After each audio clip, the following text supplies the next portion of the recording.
Up with Chris Spielman. There's the offensive line. It's been hurt most of the year, but John Elliott has been steady. All 306 pounds of him. He is a Lombardi finalist. Back deep, they have Brown, of course, at quarterback, Morris, McMurtry, and Callaway. We expect to see Kolazar play some at that flanker spot. And at the fullback now is Jared Bunch instead of Leroy Ford.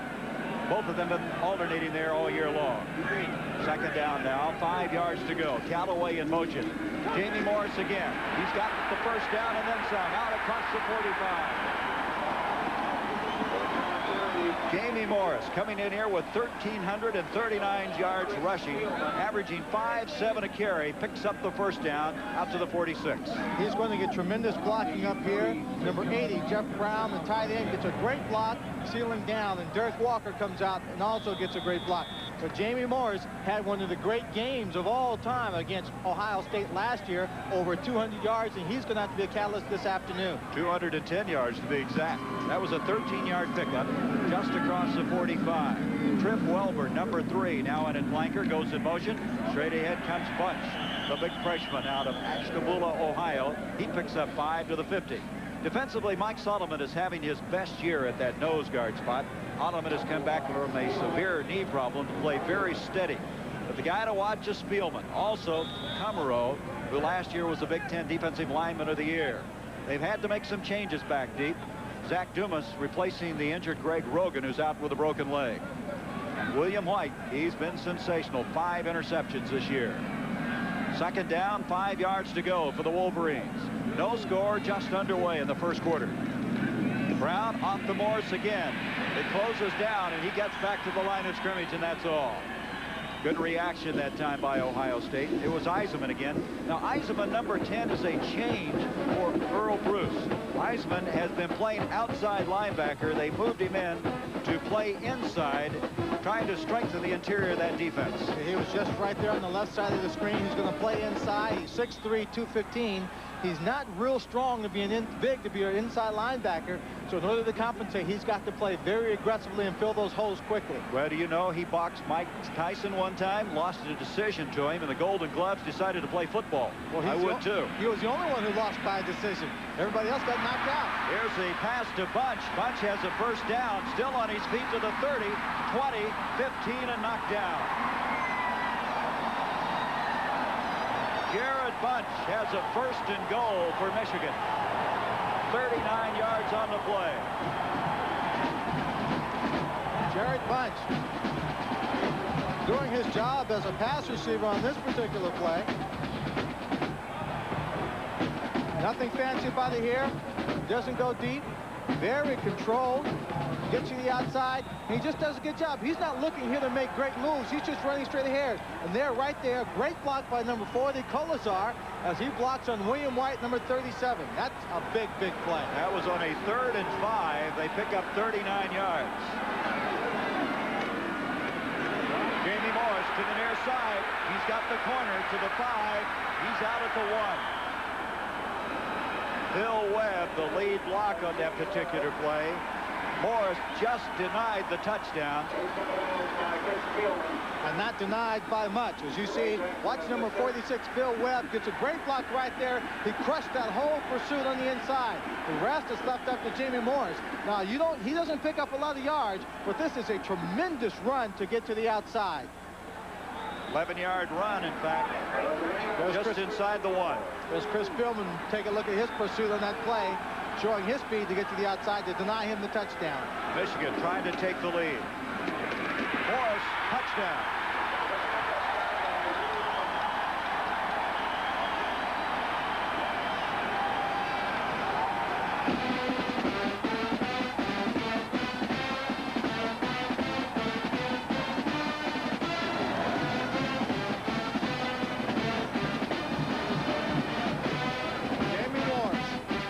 Everything to Michigan in that backfield and their ground attack. They lead the conference rushing. That's his 11th touchdown rushing this year. 6-0 with 10:02 to go in this first quarter. That drive starting from the 26-yard line of Michigan. Mike Gillette, point after, right down the middle. And the Wolverines in this 84th meeting jump on top. 7-0. Avery Morris, he's done it all. He gets great blocking up front. This entire drive is nothing fancy, but great Michigan football driving down the field. 10:02 in the first period. There's a tendency in business to focus on the big picture. But at Cigna, we realize the big picture is actually made up of millions of smaller pictures, which is why our companies provide an array of insurance, healthcare, employee benefits, and financial services to millions of individuals and thousands of businesses, one person at a time. Cigna, personalized service to business around the world. In places beyond the reach of other overnight delivery companies, you'll find UPS. Because unlike the competition, only UPS Next Day Air delivers overnight to every single address coast to coast. And because we're so efficient, we can do it for up to half what other companies charge, whether the place is hard to reach or easy to reach. UPS, we run the tightest ship in the shipping business. Gary Bender, Lynn Swan, and Steve Alvarez from Michigan Stadium. And Lynn, that was nothing fancy on that drive. They just took the ball right at Ohio State. And when they talk about Big Ten football, typical Michigan football, that was a perfect example of it. Like you said, no play designed to be a big play, but Jared Bunch breaks one for a big play. Jamie Morris carries the ball 5 times in that drive, giving them the consistency. They score a touchdown their first possession. Looks like he needs some repair there on his jersey. I remember the days when they used to have those tearaway jerseys. Guys would be coming on the field, they looked like scarecrows, or just hanging rags, just hanging on their backs. There's the drive. 7 plays, a big play, the 39-yard pass from Brown to Bunch, and then, of course, Morris taking it in. So we start all over again as Snow and Workman go back. Sugowitz to kickoff. This time he hits it very well. Workman will take it from the 1. Out to the 20, 25, and that's just about where they were when they started this football game. So Tom Tupa and the Buckeyes will come back in and try to get something going offensively. Number 76, Michael Dames, is the guard on this play, and he just opens up a tremendous hole. You see him pull right there. He comes across. Great block right here, just spearheaded into the end zone. Dames, a junior out of the Miami area. All but Elliott returns in an offensive line for Bo Schembechler next year. From the 25, Tupa, who's played very well the last 2 weeks, despite the losing games for the Ohio State Buckeyes. 2 receivers split to the top of the screen. On first down, Tupa to throw. And he's on target, close to the first down. That's Workman trying to dive to the front part of that stick. Looks like he's just short of it. It'll bring up a 2nd down, a yard to go. Bobby Abrams, the linebacker, made the tackle. Ohio State has good personnel in their backfield. Carlos Snow can be a tremendous back. They've got excellent receivers in Ross and Workman, and now with Alex Higdon playing, they've got a good group of people. They've got to play more of a wide-open offense to have any kind of chance of staying with Michigan in this ball game. Last 2 games, as I mentioned, Tupa playing so well. He's thrown 3 touchdowns. He's back. Gives it off this time, and that running game just not going. That's Workman, who's still the leading rusher on this team, even though he's been moved to the flanker spot. Absolutely. He came into this ball game with 22 carries. Excuse me, that's 116 carries for 496 yards. The last year he was a 1,000-yard rusher as a sophomore, 1,030 yards. They moved him in the Purdue game to the flanker spot. As Earl Bruce put it, he wanted to get his 11 best football players on the field. Bringing Snow in, and here is Snow. Snow on 3rd down, trying to get that yard, and it's going to be very close. John Milligan, number 30, did a good job. Number 30 is playing in linebacker position, just came from inside out to make a great stop, and looks like it was behind the line of scrimmage, but I think we'll have a measurement. I don't think they made it from where we look at it. So that would be twice now. They've been able to throw on 1st down, get some good yardage, and then unable to pick up the additional yardage. Teams talk about mixing up their plays, running when you're thinking pass, passing when you're thinking run. I think everybody knows that Ohio State is going to try and run play action passes on 1st down. So they're anticipating it. Where they make their mistake, I think, in offensive strategy at this point is still trying to run the ball straight up the middle on 2nd and 3rd down. They really have to open up that defense. Well, they're going to go for it. It's going to be 4th down. They just missed it. And Earl Bruce, his last time as coach of Ohio State, probably figures, now we got to make our move, get something going. It's early, 9:03 to go in the first quarter. Field position just inside their own 35. And here we go on 4th down. If this offense is going to play an emotional game for Earl Bruce, this is going to be their first opportunity to prove it.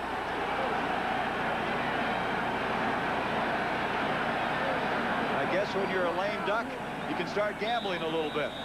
And now Tupa being sure everything's aligned properly. Here we go. 4th down, less than a yard. Tupa sneaking. And again, it's not easy. We're going to have to wait and see. Tupa's big. He's 6'5", 222 pounds. But there wasn't a lot of movement up front, but they did get the first down. He ran behind their center, Jeff Ulenek, who's 6'4", 256 pounds. All he has to do is snap it and fire out. You see just a little gap right there to the right of the center. Both linebackers from Michigan tried to fill it very quickly. That was John Milligan and Neil Simpson, but they didn't get there in time to stop Tupa. They've carried the ball 5 times, netted 2 yards. That's how tough it's been thus far to run against Michigan. Feel the airwaves.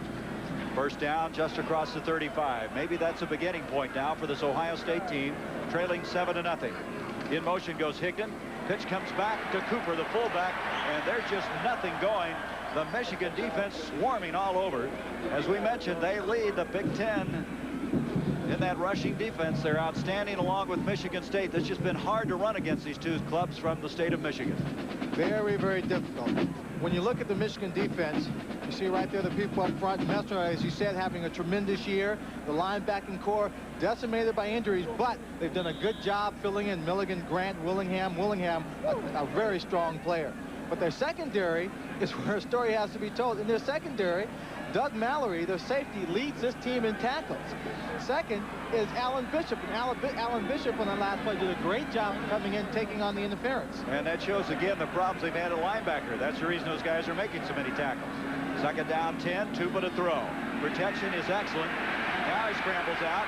Ward Manuel giving chase, gets it off to Cooper, the fullback. He's still going to be 6 yards short of the first down. Let's go down now to Steve Alvarez. Thank you, Gary. You can see the thermometer says about 32 degrees. Believe me, it feels much colder than that down here. The players trying to stay warm. They have some space heaters, but you have to be careful. Look at what happened to one of the assistant coaches. He got too close to the butane heater and burned his pants. Luckily, it didn't burn his legs, so it's awful dangerous here on the sidelines as well. Gary? Well, you ought to get combat pay down there, shouldn't you? To tell you the truth, I already burned one of my gloves trying to stay warm. So next, I'm going to set my shoes on fire. It's the only way to keep your toes warm. Okay. I was saying, if it's not snowing, it is not bad weather. 3rd down, 6 now for Ohio State. Tupa having a little trouble getting out from under center. In trouble, scrambling out, trying to get the first down, and he's going to get it. Tupa, not known for his mobility, did a pretty good job that time. His spinning move was the difference. He got the first down, and J.J. Grant, coming off of a strong game a week ago, made the tackle. Well, that's the kind of performance they're going to have to get from Tupa and from a couple of other players to stay in this ball game. Here he gets pretty good protection. He steps up in the pocket wisely. Number 56 is Billy Harris, the nose guard, coming through for the pressure.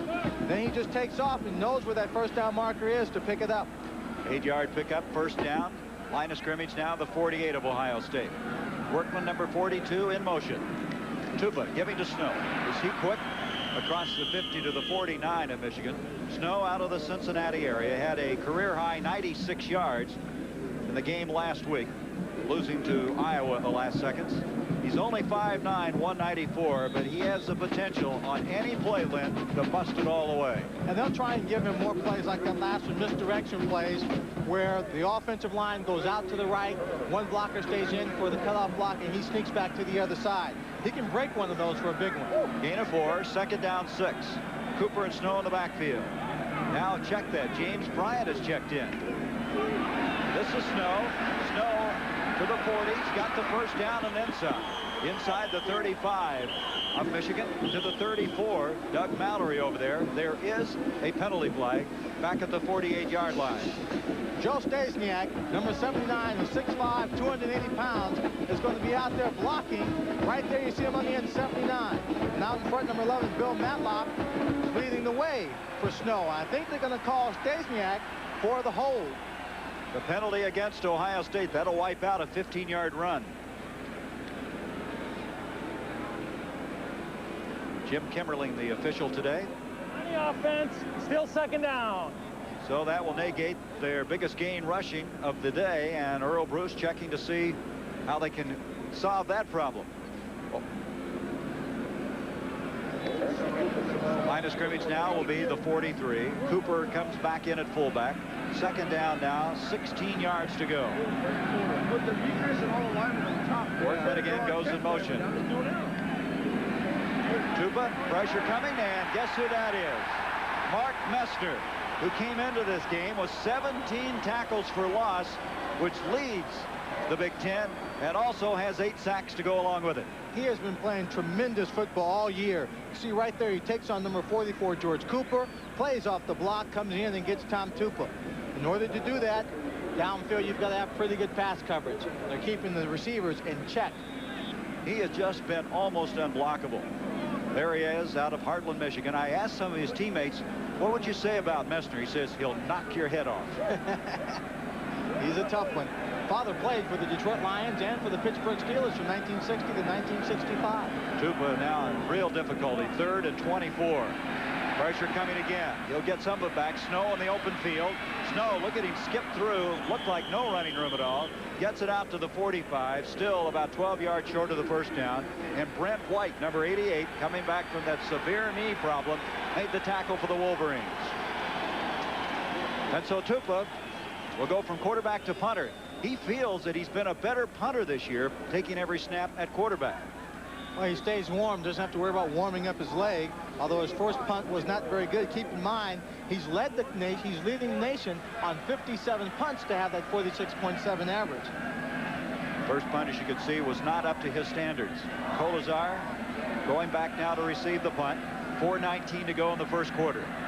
He hits this one off to the far side. That ball will bounce and head towards the out-of-bounds area about the 28-yard line. That's where Michigan will have it for the second time. The last time they marched 73 yards to score.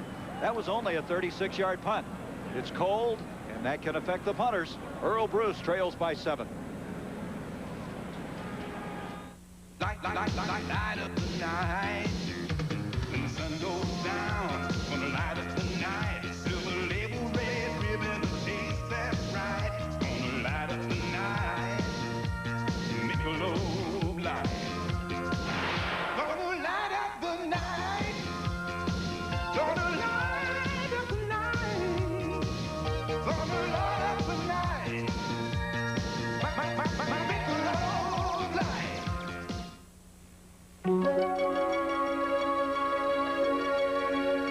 Honda would like to show you something you've never seen before. Four-wheel steering.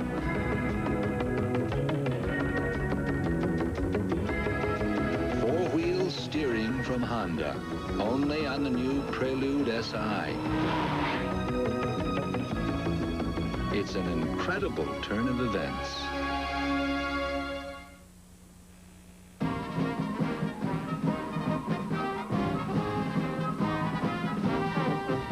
Ohio State has not lost 4 games in a row since 1943, when they lost to Great Lakes, Purdue of Cleveland, Northwestern, and Indiana.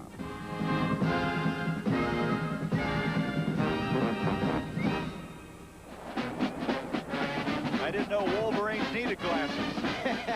I didn't either. I wonder if John Vitale, the center for the Wolverines, has that hat in his famous collection.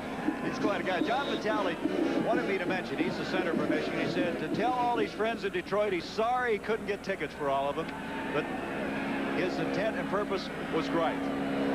So Vitale, with all his friends, wanting to come to this game, but it's been sold out for a long time. Brown back to throw on first down. Screen set up to Jamie Morris. 35, Morris, and he's able to pick up the first down. Just typical Jamie Morris. It looks like he stopped and he gets 2-3 additional yards. Vitale that time threw a big block on Chris Spielman, and that might have been the difference as to whether or not they got the first down. They run this simple screen play. Jamie Morris gets out there. He meets contact initially at the 35-yard line. Then he just keeps driving, and you see the ball placed just beyond the 40. So with contact, and we'll see Spielman coming up as a part of that, getting blocked out a little bit there. Jamie Morris is still able to pick up another 5 yards. Remember, Spielman in this game last year had a school record 29 tackles. That time Vitale kept him back long enough. First down. Give to Morris again.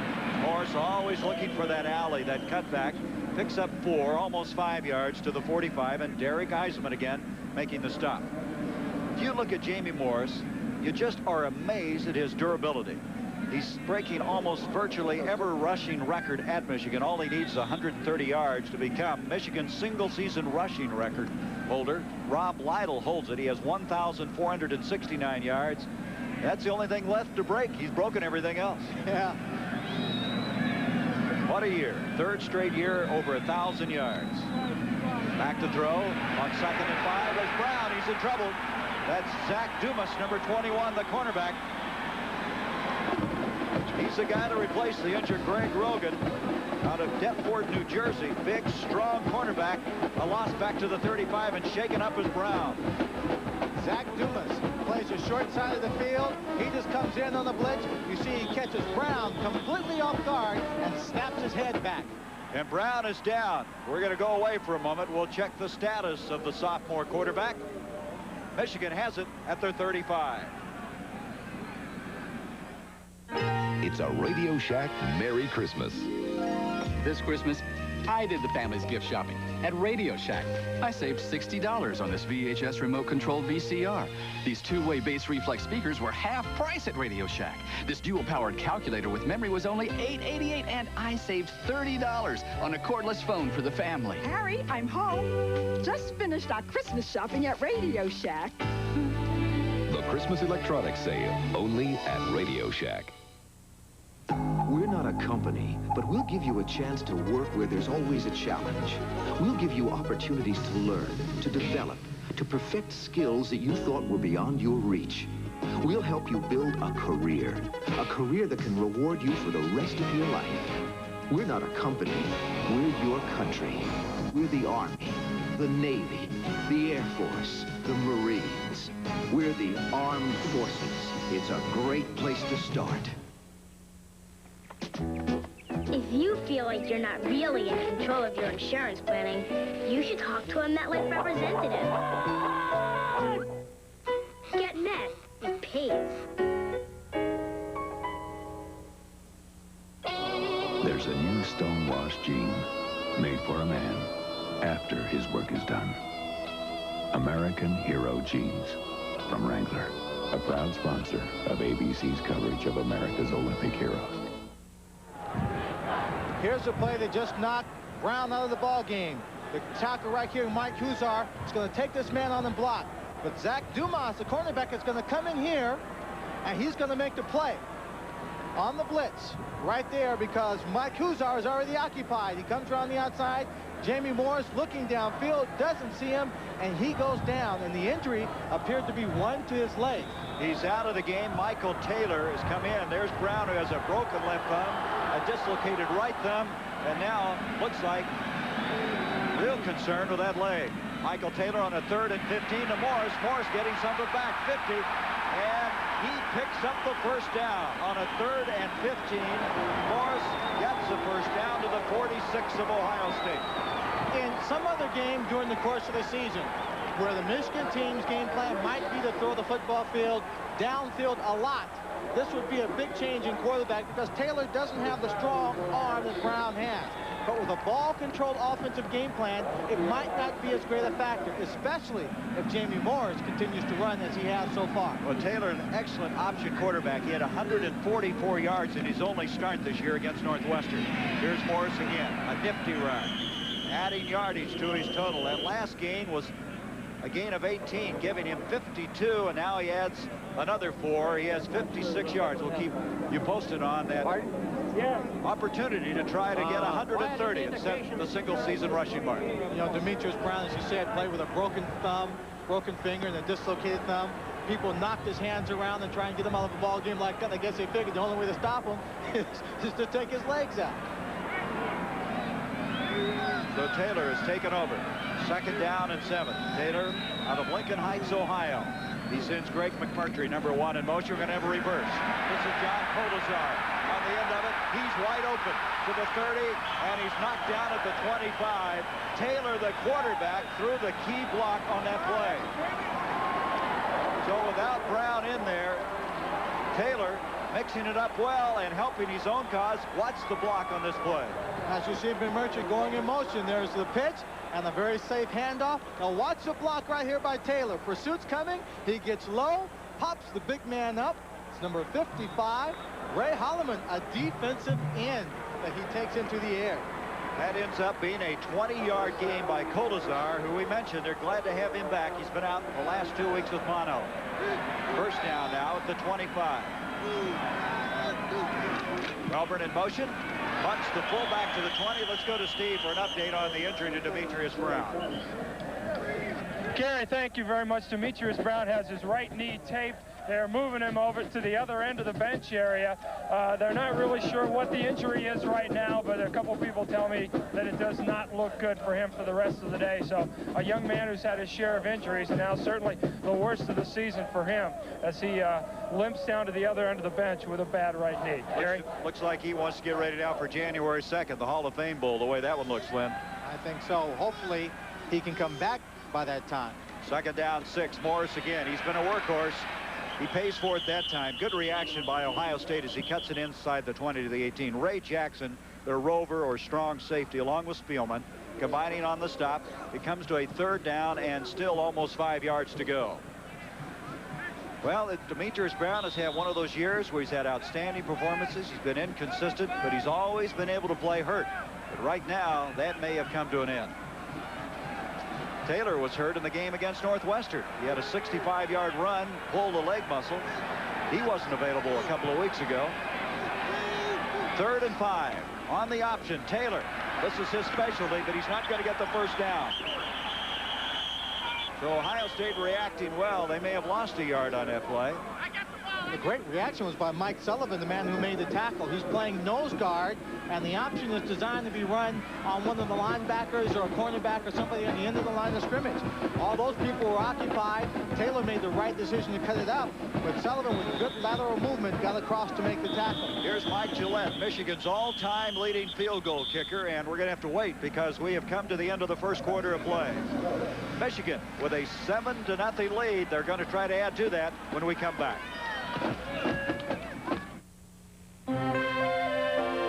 Over the years, many cars have rolled across the drawing board of cartoonist Carl Urbano. Still, Mr. Urbano's favorite car is a Honda. He and his family own 10 Hondas in all. So you might say, Honda has helped draw the family together.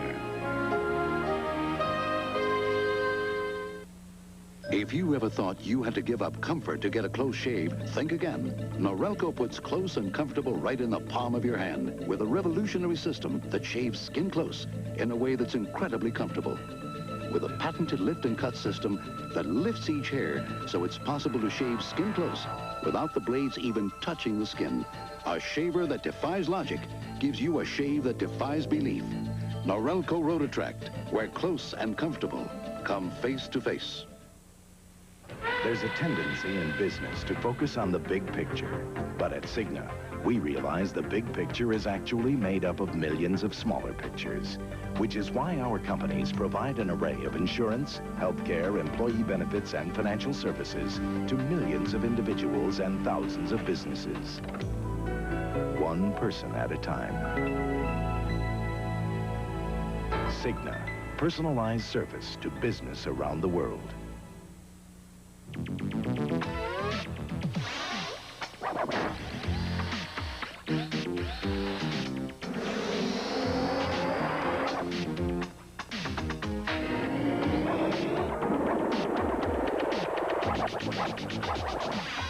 Makita, the cordless power tool system more professionals use to work around the house, or even build one. Makita, it's all the power you need. Michigan with a 7-0 lead. Mike Gillette will try to build that to 10-0. This will be a 34-yard field goal. Gillette is 10 of 12 this year, his longest of 48 yards. This junior just shattering every kicking record that Michigan's ever had. Monty Robbins, the punter, will hold. We start the second quarter. Gillette's kick into the wind, and it's good. So Mike Gillette gives the Wolverines a 10-0 lead. The Wolverines play now without their starting quarterback, Demetrius Brown. About the Honda Accord, the experts at Car and Driver have said, quote, "The engine hums sweetly. The steering is deliciously accurate. Cruising is hushed. The Accord is world-class comfortable. It's enough to make us blush." Switzer, I'm going to show you the way football should be played. Johnson, I'm ready. Give me your best. Enjoy the thrill of real college football action. Oh, I thought you came to play football. With the VCR College Bowl game. Oh, yeah, you call that your best? Punt. Go for a field goal. Score the winning touchdown. That's 2 out of 3. Well, that just proves you don't have to be a football great to play great football. Look for VCR College Bowl football wherever games are sold. Also look for VCR Top Rank Boxing Game, the brand new game that puts you center ring for some of the greatest matches in boxing history. The Los Angeles Rams, rejuvenated by Charles White. The Washington Redskins, they lead the NFC East. They meet on ABC's NFL Monday Night Football. Well, the first quarter was all Michigan. They lead at 10-0. Jamie Morris having a big first quarter. He had 56 of those 75 yards rushing for Michigan. And they're all designed to be just short little plays, running to the inside and outside. Nothing fancy, everything very simple. And they just controlled the ball game. He carried 9 times. Coming up next now, the game from the Coliseum of Los Angeles. I know, Lynn, you're not interested at all in that game, are you? Oh, UCLA and USC, one of the games of that. I guess I've never really cared much for that ball game. One of the great ball games in college football. A couple of great players out there, too, on the offensive line for UCLA. Big man, Dave Richards. USC has an outstanding lineman also, and Dave Cadigan. So some great matchups for you. Pretty fair country quarterbacks, too, in that game. A couple of guys who could be Heisman Trophy candidates themselves next year. Troy Aikman and Rodney Peete. It's coming up following this one. Sukowitz to kick off. Bouncing very short. Who's going to get on it? Ohio State's Workman eventually does.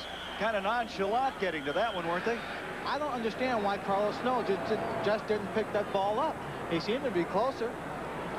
Well, that's some of that inexperience maybe showing again. He's the true freshman. Tupa coming in. You can see, and we said this during the last break, it looks like Ohio State can throw the football. And Tupa, of course, 4 for 4. What they have to do is just throw 2, 3 downs in a row if they want the running game to open up. Not long passes, medium routes down the field. If they're getting a big pass rush, then go to the draw or the screen plays. Let's see what they did. They've been throwing a lot on first down, and they're going to do it again. Tupa setting up in the pocket. Long throw up the field intended for Workman. He had something on that one. Bishop over there defending on the play, and Workman looks like he's hurt.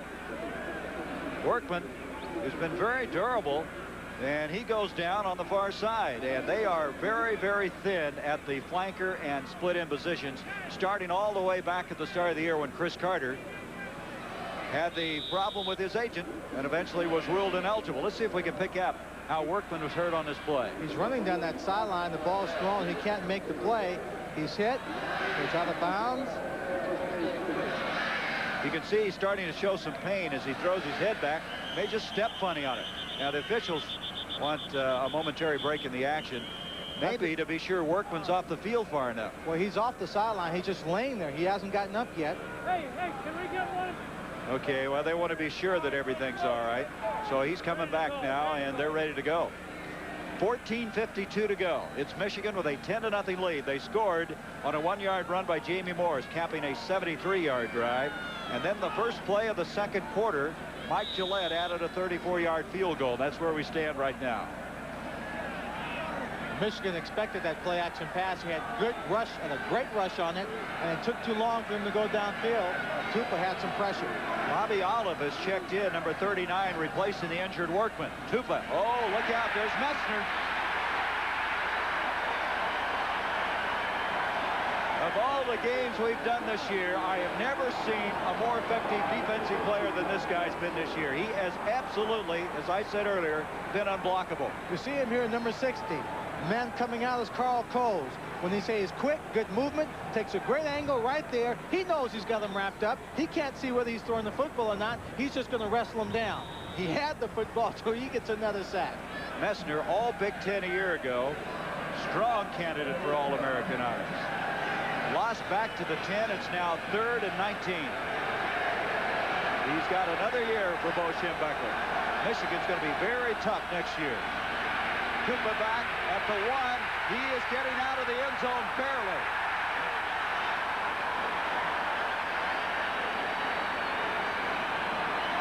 Ward Manuel chasing him in the end zone, almost got a safety.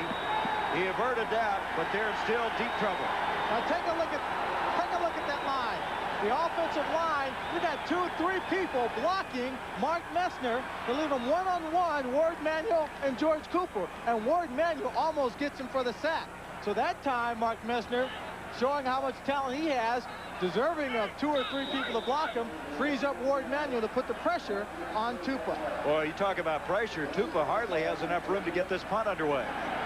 He's back as far as he can go. He had his first block last week against Iowa. They've come close here on both punts he's had so far. 13:09 to go until half, 10-0. Michigan to the lead, and they're going to get the football.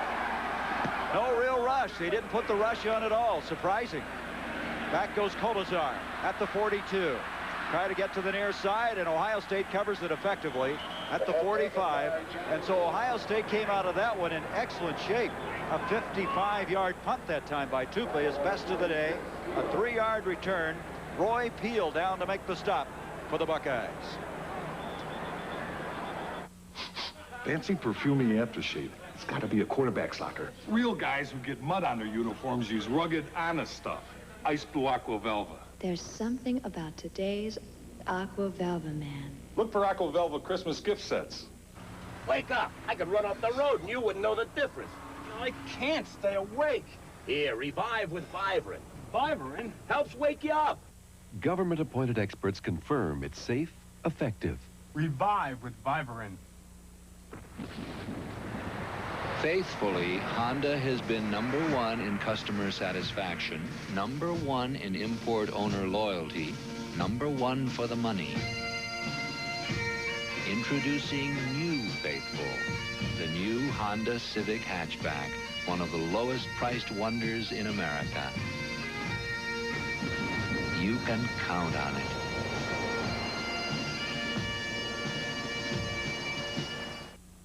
The Rose Bowl berth is on the line. 5th-ranked UCLA meets crosstown rival USC in the Pac-10 showdown of the year. Next on ABC's College Football. Welcome back to Michigan Stadium. Let's go back down to Steve on the sideline. Thank you, Gary. Well, the word on Demetrius Brown is not as bad as we thought. The team physician looked at his knee. He talked to head coach Bo Schembechler. They're taping that knee right now, and he could very well be going back in the ball game. Also, the offensive coordinator gathered all the receivers together, and no matter what quarterback is in there for Michigan, they think they have found a flaw in the Ohio State defense in the secondary, so they very well may open this thing up in the air as well. Back up to you. Well, they've done very well thus far, Steve. The first 2 times they've had the ball, they've scored a touchdown and a field goal. And on this last carry, Jamie Morris just added almost 8 more yards to his total. Just a point of strategy. Sometimes you find a flaw like that, and you say, well, maybe we can get the big play. But if everything is working well for you, you may not use it. You may save it till later on in the ball game in case something happens and you need it. Micah Taylor's replaced Brown at the quarterback spot, gives to the fullback Bunch, and Bunch is able to get the first down, pounding straight ahead inside the 45 to the 43. That offensive line of Michigan, when it's been healthy, has been very good. They've just had to continually have patchwork all year long to keep it healthy. And right now, they are controlling the line of scrimmage. First down, 44-yard line of Ohio State. Going back to that punt, Lynn, were you surprised Michigan didn't come after Tupa? Not surprised. Tupa had not punted very well, so they have him backed up. They had 3 people back deep. They just decided if you got a short kick, we're going to go for the good return and field position. That was a 55-yarder for Tupa. Got him out of some trouble, but Michigan tried to put the pressure back on. Here's Morris to the 40, 35. And he has another first down, or very close to it, at the 34-yard line. And Morris looks like he's headed for a big afternoon for this Michigan team.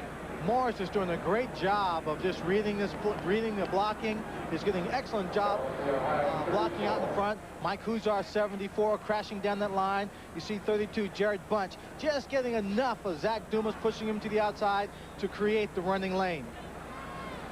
73 yards now for Morris on 11 carries. They are just short of the first down by a half yard. Second down. Phil Webb has come in as they come to the wishbone. Morris again needing 130 to set the single-season rushing record. And there's a first down run by Bunch. Looking ahead to Monday night here, ABC's NFL Monday Night Football. It'll be the Los Angeles Rams against the Washington Redskins. Charles White, what a game he had the last time. 213 yards, and they've made a change at quarterback for the Redskins. Oh, that was a great ball game for Charlie White. A lot of running backs that weekend played extremely well. Eric Dixon had a big game day for the Colts. Herschel Walker for the Cowboys. And Doug Williams is the new quarterback right now, replacing Jay Schrader. On the first down, here comes Webb. Webb is a senior who last week scored the winning touchdown, a 2-yard run, pulling out the game against Illinois. And as Bo described it, it was his most important carry of his Michigan career. And you know what Webb said? It was just glad to be able to do something for Bo. Oh, yeah. Absolutely. Bo inspires that kind of trust, that kind of game in his plays. Second down 2 at the 22. Michigan leading 10-0. They are in control of this football game. Taylor giving to Webb again, and he looks to be a little bit short of the first down. Spielman over there to make the stop. Chris Spielman, the most intense player that Earl Bruce has ever coached. You know what he does? Sometimes for as long as 20 minutes of a game, Chris Spielman will stare at a bumper sticker he has, and it says, "Play in the NFL." That's the kind of intensity he has and the goal that he set for himself. A dream. He's got that vision.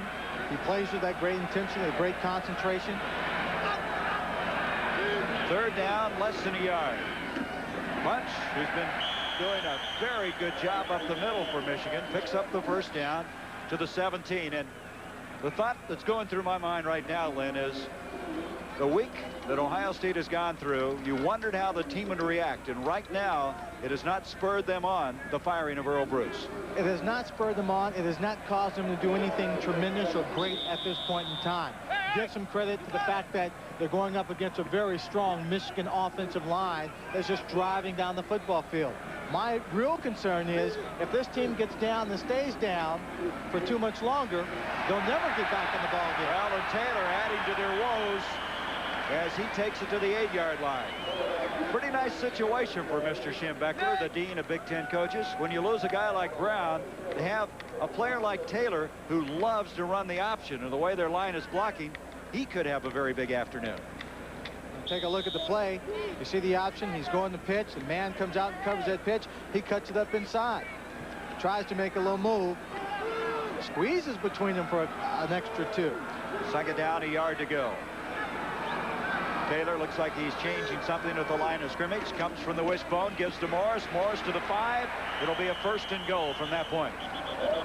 In there right now is Dave Chester. He did not start at that right guard spot. Dean Dinkman, a true freshman out of Wisconsin, did. As they've had to play. Uh-oh, wait a minute. Morris is hurt, and that could hurt his bid to set that single-season rushing mark. He needed 130 yards. And on that last carry, picking up the first and goal to the 5, he gets up, but it looks like he's running it off. He has 76 yards on 12 carries thus far.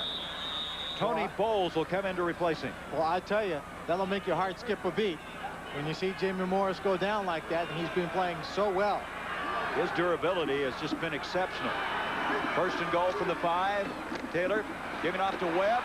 Webb gets to maybe the 3-yard line, and he's shoved back. keep in mind that with Jamie Morris on the sideline, you see him there, Tony Bowles could be one of the great running backs for Michigan in the future. He's very quick, very strong. All Bowles says about him is that he could be great. Smooth, gifted. They will have 3 guys vying to be the heir apparent to Jamie Morris. The man you mentioned, Bowles, Tracy Williams, and a guy that's hurt right now, Alan Jefferson, who's the fastest player on the team and had a 70-yard run earlier this year. Yeah, broke his arm in practice, taking on the blocker. Second and goal now from the 3 for the Wolverines. 10-0. Bo Schembechler's team on top. Look at Taylor's fake. Wide open. He threw it poorly. Derek Walker was wide open, the tight end. Taylor is really upset at himself. You could not fake the ball any better than he did. Everyone was fooled, and then he just took too much off of the ball. Now watch him. He puts the ball in, fakes it, puts it behind his back. Look at him just standing there. No one knows he has the ball. His man is wide open, and he knew it. All he had to do is throw it in there. Now, it should have been a better pass. You have to say it was Taylor's fault. But when you look at that, Derek Walker was also backing up away from the pass. He should have been standing there coming back to the football. Boy, was he upset. You saw the reaction. Third and goal now from the 3. Morris, by the way, has come back into the game. Taylor trying to option, and he's going to be short. It's going to bring up a 4th and goal. Morris was the trailing back. They ran that option to the short side of the field. Didn't have the maneuvering room they'd like to have. Well, when you run it to the short side, you obviously just can't stretch it out as far. The boundary becomes another defender. That's Chris Billman, the man we've been talking about, a finalist for the Lombardi Award and the Butkus Award. He gets to the outside, plays off the blocks very well to make that tackle. The fans wanted to go for it, but they will not. And a field goal attempt coming up for Gillette, who's already kicked a 34-yarder. This will be from 19. He's from the right hash mark. Robbins to hold, and the kick is up. And Gillette has added 3 more points. Ohio State able to keep them out of the end zone, but giving up the field goal. They trail 13-0 in the second quarter. We're not a company, but outstanding people come to us every day. People who want to make a contribution to a team and do work that really counts. People eager to see new places, do the unusual, and find the unusual. People who become your friends for life. People just like you. We're not a company, we're your country. We're the Navy, the Air Force, the Marines, the Army. We're the Armed Forces. It's a great place to start.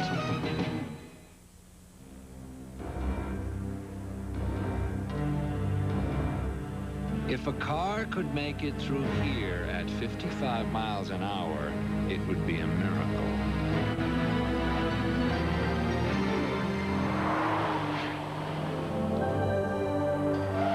No, it's the new Prelude SI with 4-wheel steering from Honda.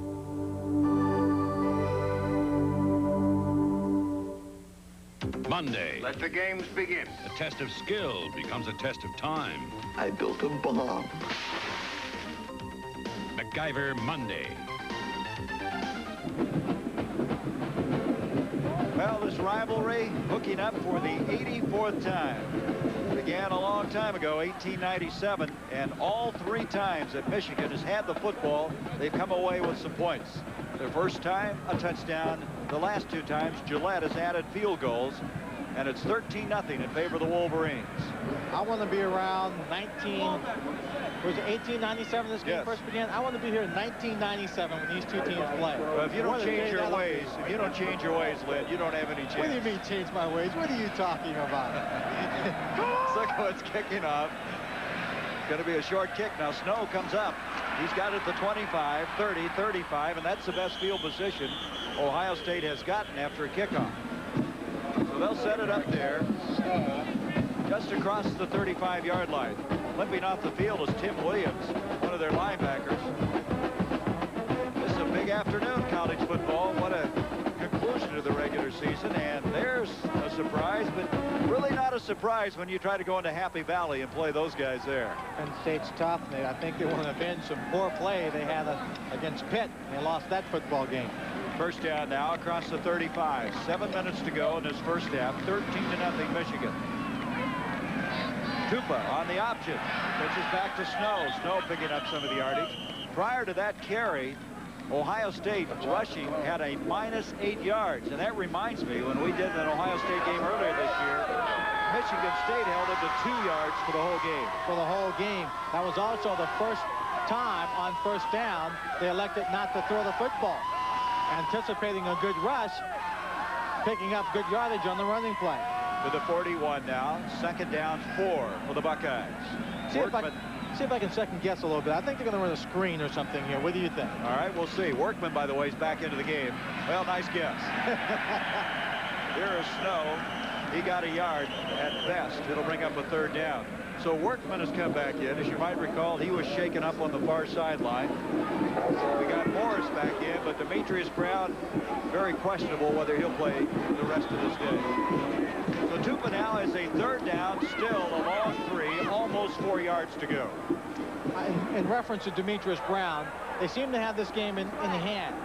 If this game gets real tight, maybe he'll go back into the ball game. But why take a chance? Well, and Taylor has been able to march him to a couple of field goals since Brown went out of there. Tupa back. Pressure coming. Mallory on the blitz. Hurried it up.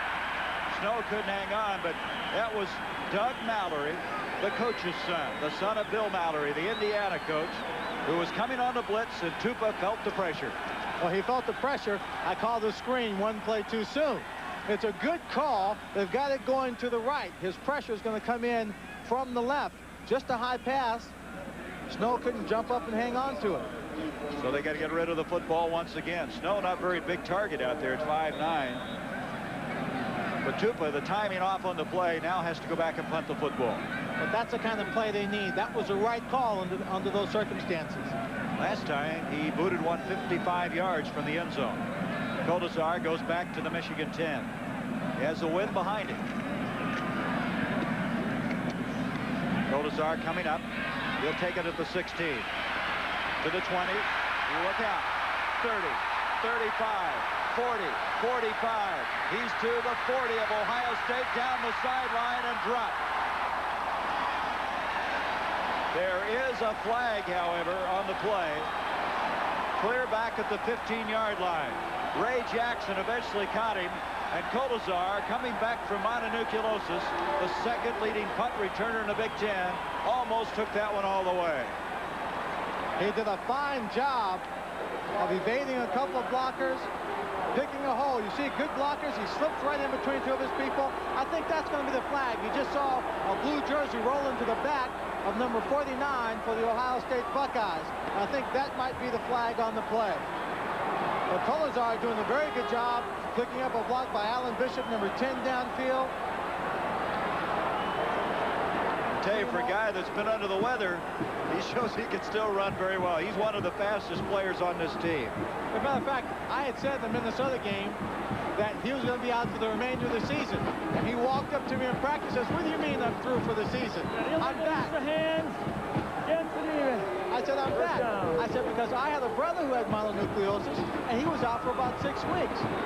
He said, well, actually, I had mononucleosis early October, and they just diagnosed it later on.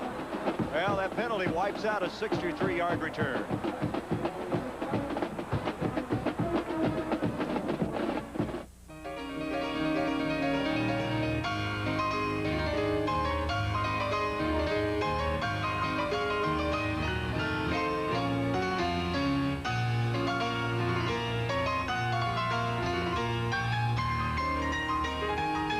The Honda Accord LXI. You've always wished you could play like that. Like a good old pair of blue jeans, like a signpost up ahead, like a James Dean flick and a Fender lick, and a look that stops you dead. I'm an American original, the first draft beer in a can. Tap an ice cold Coors with a friend of yours. Brewery Fresh draft beer in bottles and cans. That's been Coors for over 25 years. Taste the original today. Put a 12-ounce keg in your hand. It's a dynamite doubleheader. First, Notre Dame faces Louisville.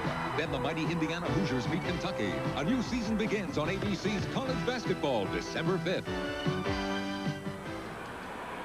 Michael Taylor will start this drive from the 11-yard line. Michigan making their only real mistake of this first half as they have dominated. Kolesar's 63-yard punt return wiped out with the penalty, moving the ball back now to the Michigan 11-yard line. 13-0. The Wolverines, 5:53 to go in the first half. McMurtry and Callaway split to the near side. Taylor, in place of the injured Demetrius Brown, gives to Jamie Morris, and Morris gets 2 to the 13. It'll bring up a second down and 8 yards to go. Mike Sullivan and Eric Kumerow make the stop for Ohio State. Number 67, John Vitale. We've talked about him playing extremely well. He also wears a visor underneath his face mask. He told me, played in the ball game, got a finger in there, scratched his retina. Also, had one smashed on him in spring practice, so now he has a real hard plastic visor there. Well, he said he used to grip the inside of his helmet, too, and pulling down. Taylor back to throw on 2nd and 8. Callaway is open, and he has a first down. Chris Callaway, who's come on the last couple of weeks after Kolesar was out of the lineup, catching that ball in front of William White, who eventually knocked him out of bounds. It'll be a first down for Michigan. Chris Callaway had to play a real tough ball game against Minnesota, against the Gophers there in that ball game when all the receivers were down. Had a couple that he should have hung on to, dropped them, but he's hung in there, made a couple of clutch catches for him, and right there, that was a respectability pass by Taylor to get that defense looking. Makes up for that little short toss he missed in the end zone. That was a gain of 24 yards. There he goes, Jamie Morris. He's headed for the record, and he's excited. He probably was a little scared earlier that he might not be able to continue, but what a burst up the middle by number 23. Take a look at the blocking. He just comes crashing through the line. Jeff Brown, number 80, Dan Chess, number 64, on the other side, make tremendous blocks to open up that hole. And then after he gets up ahead of steam, this is like bowling for dollars, and he knocks into a couple of pins. He already has 97 yards. His high for the year is 182 against Wisconsin. Here's Bunch. It's fumbled, and it's picked up. Number 99, that's Mike McCray, a linebacker, has it for Ohio State, so that stops that drive. And at the 39, the Buckeyes get a break. Boy, when you look at this fumble here, you now say how costly that penalty that brings back that kickoff. That great punt return by Kolesar. Jared Bunch goes in there, and the ball just pops right up into the air, right into the hand of Mike McCray. So the Buckeyes, trailing 13-0, have it at their own 39. Tupa straight back to throw on first down. Excellent protection. Sidearms it to Snow. Snow at the 40. And for all that, the ball, I believe, is loose again. And Michigan thinks they have it. The official is saying the ball is down right there. You see him. Alan Bishop, number 10. Boy, he pops people, doesn't he, when he comes up?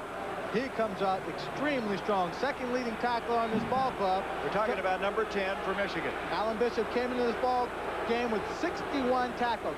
Carlos Snow makes one of the real rookie mistakes. He catches a short pass, and he just dances around laterally too much. And right there, Bishop makes contact. But coming in from behind, number 79 was Ward Manuel.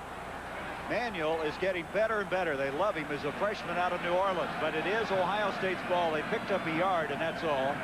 Second down, 9. Tupa having trouble getting out from under center again. Swings it over the middle. That is the fullback, Bill Matlock, the backup fullback, a junior out of Columbus. That'll be a first down. Let's go to Steve Alvarez. Thank you, Gary. Just an observation. I spent time behind both these teams' benches. You would think Ohio State would be as emotional as Michigan, is fired up, especially with this being Earl Bruce's last game, but they seem kind of flat. I think the kids on the Michigan side are much more pumped up for this game, and it's obvious with what they're doing with the football, both offensively and defensively, but maybe this fumble recovery is the spark that Ohio State needed. Let's find out. Gary? Well, they have it now after that fumble recovery at the midfield stripe. 3:45 to go first half. Pitch comes back to Snow. And Snow will get 4 yards out of that, showing his lateral ability. Going to bring up second down. Carlos Snow was outstanding in high school. He scored 104 touchdowns. That is a high school record. 7,856 yards rushing. You can see why he was so heavily recruited out of the Cincinnati area. His first start was against Wisconsin. 2 weeks ago, he gained 79 yards, and last week a career-high 96 against Iowa. Second down, 7.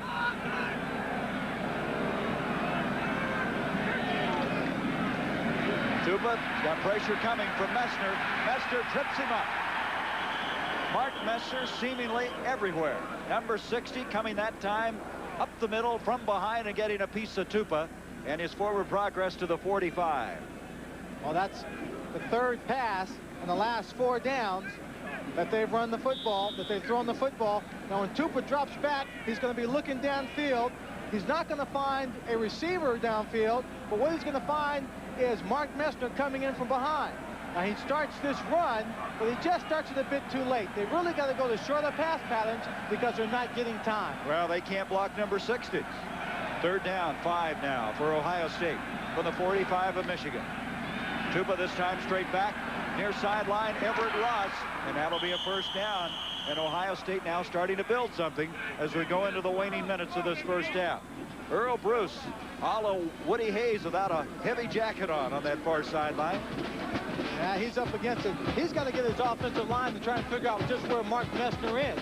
Mark Messner keeps bopping around. But you know, Woody, for so many years, remember he'd come out in shirt sleeves, never wore the coat. I would say this, Bruce at least has a long jacket on and no telling what underneath. That's kind of a Big Ten tradition for a few guys, isn't it? From the 31, first down, pitch to Snow. He's got a block from Matlock. He's to the 30, and he's rammed out of bounds at the 27. Bill Matlock playing a lot now. He is a walk-on who wanted to play at Ohio State since he was 5 years old, and now getting a chance on that lead block to help the Buckeyes cause. That's amazing, isn't it? He's out of a job and the winningest coach in the Big Ten in the past 9 years. You start looking at what this guy has done. 4 Big Ten titles, 2 Rose Bowls, 2 Fiesta Bowls, a Cotton Bowl. He's probably saying to himself, well, what do you have to do to make people happy? And he's on the unemployment line right now. Second down, 5. Single running back is Cooper. Back to throw, Tupa. Stepping up, dumps it off to Cooper, the big fullback. Lowers his head, and with that second effort's got the first down to the 20. Cooper's an excellent receiver. He has 18 catches coming in, and he had 12 straight games where he caught at least 1 pass that was ended last week. And Cooper is one of those emotional leaders of this football team. When I talked to the coaches, I said, if your team is down, who can you turn to get the team fired up? He said on offense, we turn to our center, Jeff Ulenek, and to George Cooper. You can't get him down. He's always up, pumps everybody else up. Right now, a little emotion from this Ohio State team. A little success helps. They trail 13-0. First down just inside the 20. Snow and Cooper in the backfield. Tupa back, looking near side. Ross, he made the catch at the 2.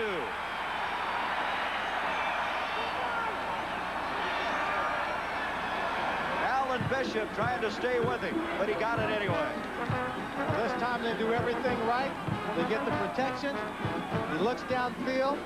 Everett Ross, the man who caught that touchdown pass on the first play of the game for 79 yards against Michigan State, runs a shorter route, but a very well executed route, driving Bishop off, and the good cut right here, driving to the outside and coming back for the ball. Hey, that was kind of like Lynn Swan used to do it, huh? First do it. I can't do it that well today. First and goal at the 3. Tupa now 9 of 11 for 80 yards. Ohio State trying to get on the scoreboard. Snow, nothing doing there. They lost a yard on that play. It'll bring up second and goal. You see the time left.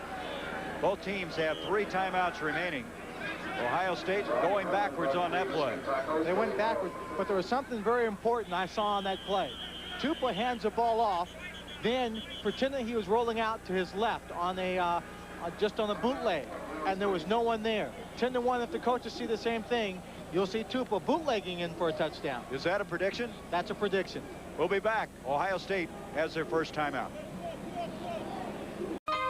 It's a Radio Shack Merry Christmas. Santa, come see what I'd like for Christmas. I really like Radio Shack's Pop Time Watch. And look, a Red Fox Racer for my little brother. My big brother and and sister would love Two-Gun Laser Shot Game. And my favorite is the Teddy Talk to Me Bear. He really talks. You do have all this stuff at the North Pole, don't you? Don't you? Incredible toy values for Christmas from only $2.59, only at Radio Shack. There's a tendency in business to focus on the big picture.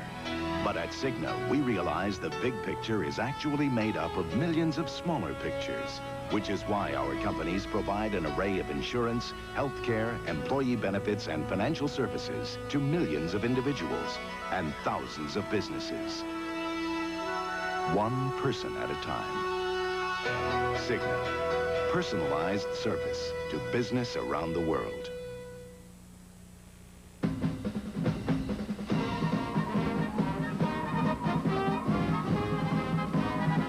On November 25th, 1950, Michigan played at Ohio State under a driving snowstorm. All the scoring resulted from the kicking game. A Michigan safety and then a touchdown came off 2 blocked punts. Ohio State's only score was a field goal in the first quarter. This legendary contest has gone down in history as the Snow Bowl of 1950. I talked to one of the players on the Michigan team, Bill Hodge, who kicked the 24th punt of the game. Chuck Ortman had kicked 23 of them. He was just exhausted. Hodge came in, played in that Snow Bowl, and that's a good trivia question. Who had the 24th punt? It was Bill Hodge. There's the temperature today, but no snow. Second and goal now from the 4. Ohio State jumping around. Ross and Workman go split to the top of the field. Tupa will roll that way. Throwing, Ross, touchdown.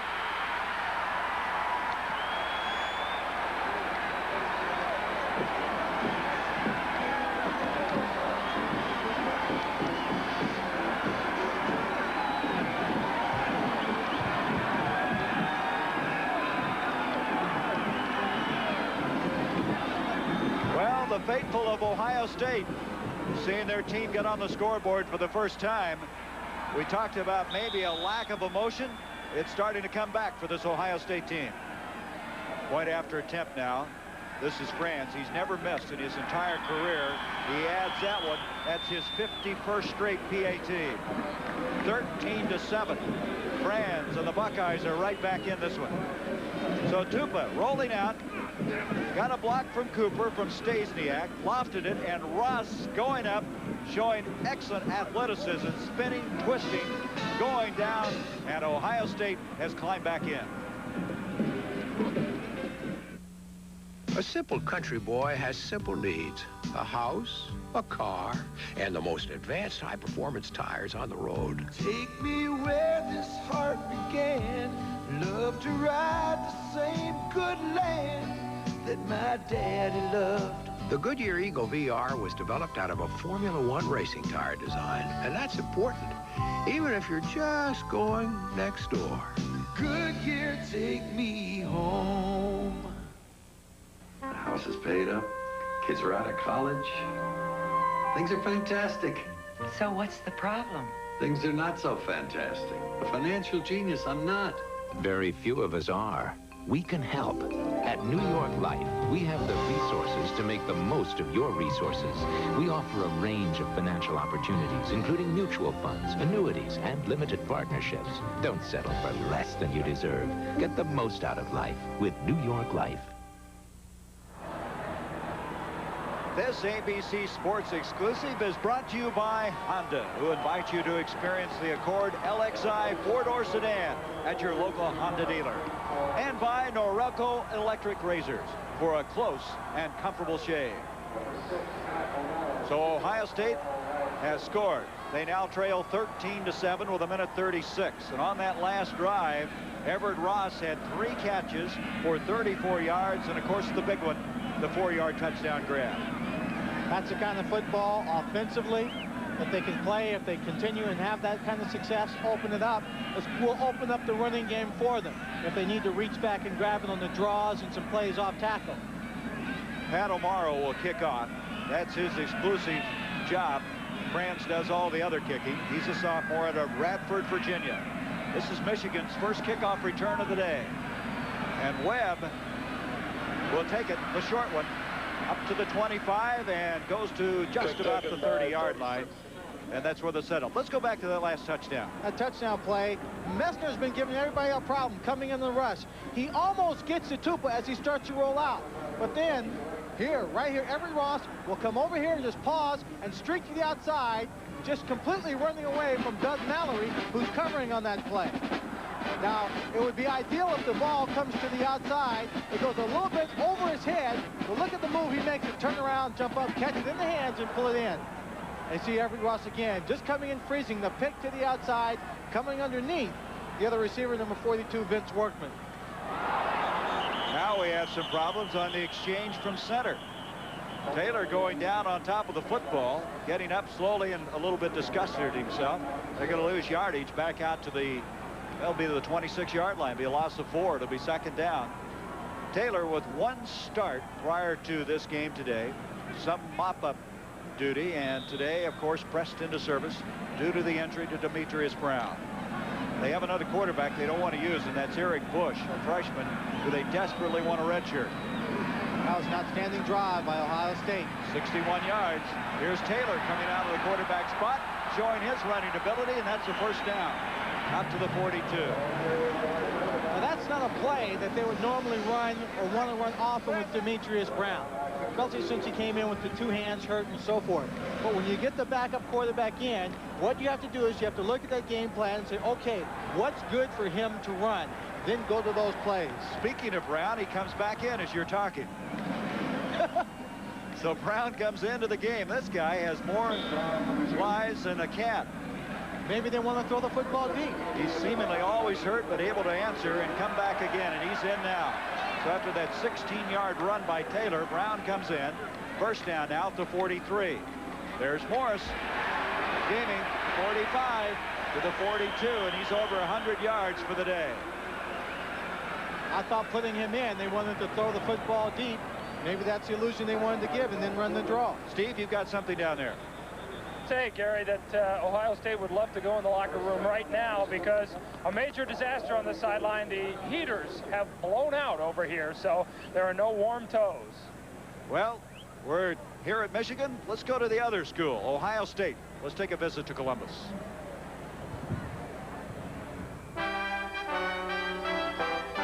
From all the states in more than 100 countries, they come to Ohio State. They come to study in nearly every conceivable academic area. More than 7,000 courses in more than 200 majors. They come for world-class research, a vibrant arts community, and the nation's largest recreation and intramural sports program. For the education, the experience, the excellence, the Ohio State University. That's Earl Bruce along with his defensive coordinator, Gary Blackney. Ohio State trailed 13-0. They've got it 13-7, but with 44 seconds, Michigan now marching. They have the ball at the Ohio State 42, first down. Morris now 112 yards. Remember, he needs 130 to set the single-season rushing mark in Michigan. There he is. He's already carried it 15 times. Back to throw, Demetrius Brown to Morris. Morris trying to get wide, and look at him go. That is a first down, and I tell you, it looked like he was stopped back at the 42. Instead, he takes it to the 31 of Ohio State. Now, they set up this screen very nicely. They drop back, the line pulls out in front. But watch number 67. That's Mike Sullivan right there in the center of the screen. He's blocking, he's a nose guard. Now watch him come across. He's got a shot right here. Morris just ducks and has a leg strength and upper body strength to maintain his balance and keep driving. That's the surprising thing, is how strong he is. I don't think people realize at 5'7" and 183 pounds, he's that strong. Brown back to throw on first down. He's hit, but gets it off to Phil Webb. Webb to the 20. Another first down to the 19. Michigan has 2 timeouts remaining. 12 seconds now as they'll stop the clock to move the sticks, and Michigan will use their second timeout. Although it was a very different situation, I am now reminded of the Iowa game we did here, where Iowa went for the onside kick at the end of the first half. Bo Schembechler's team lined up, threw the Hail Mary pass, and it was a touchdown going in at the end of the first half. Right now, time was running out.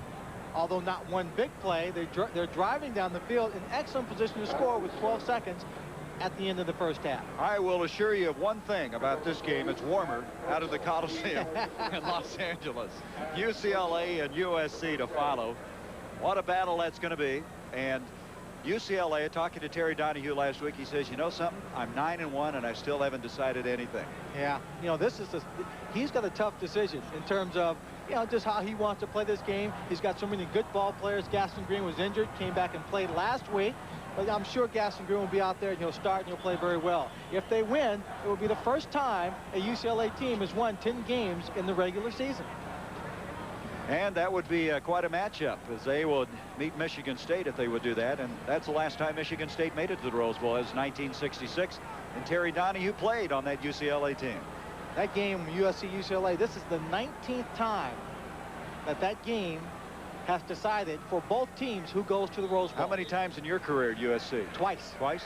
Twice. My junior and senior year. We're both undefeated. From the 18, first down, Michigan now with one timeout remaining. Brown is 4 of 4 in this game. Going for the end zone, Kolesar dropped it. William White, defending on it, may have obstructed his vision, but Kolesar had it and could not hang on to it. William White is a defensive cornerback who plays to the wide side of the field. He takes on the best receiver from whatever team he plays against. Right here, Kolesar has him beat. The ball's thrown a little bit late. He comes in front trying to knock the ball down and misses it. But the distraction is just enough to throw John Kolesar off. Well, they can't take a chance on not getting the clock stopped, so they're going to try the field goal now. This will be a 30-yard attempt. Gillette's already kicked 2, a 34 and 19 yards. Robbins to hold, 35-yarder, and it does not look good, and there's not. A real knuckleball.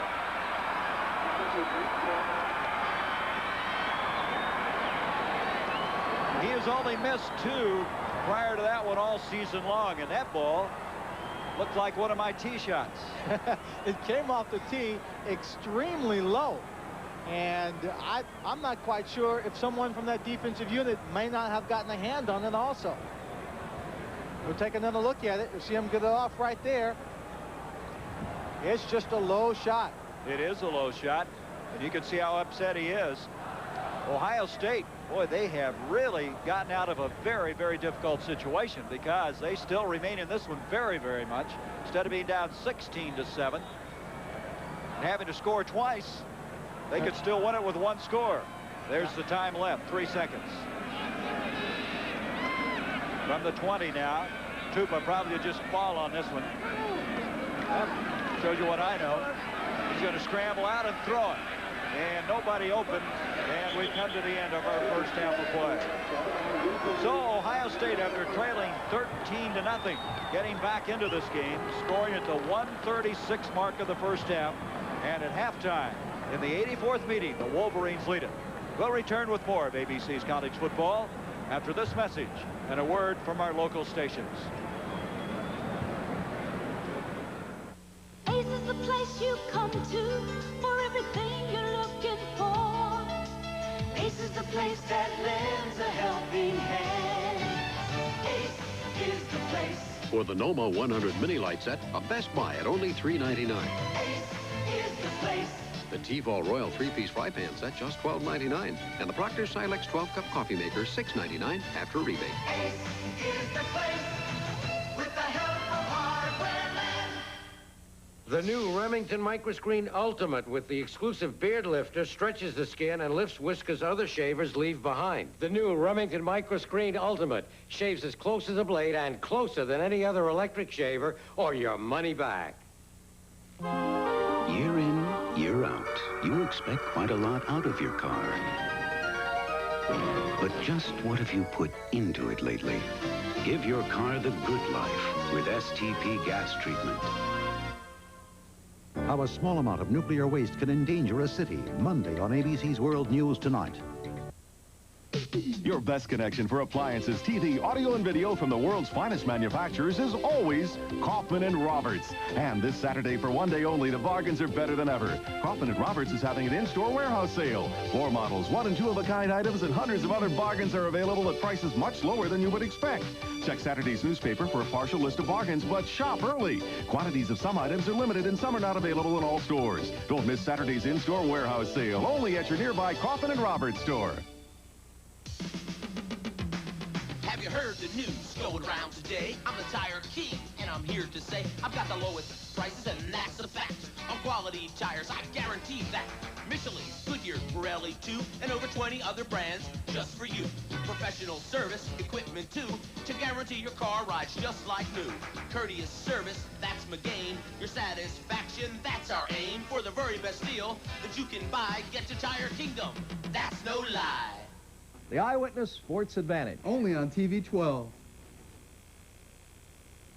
The Prudential Halftime Report is brought to you by The Prudential. Your Prudential representative meets your needs in insurance and other financial services. The Rock, The Prudential, above and beyond. Ooh, baby, it's cold outside. Al Trautwig and Jim Hill, this is the Prudential Halftime Report. Every telephone call we've made that our researchers have made to games around this country, we're told of howling winds and cold weather. And in sympathy of all those fans, the huddled masses who are enjoying college football this afternoon, we're bundled up as well. Jim?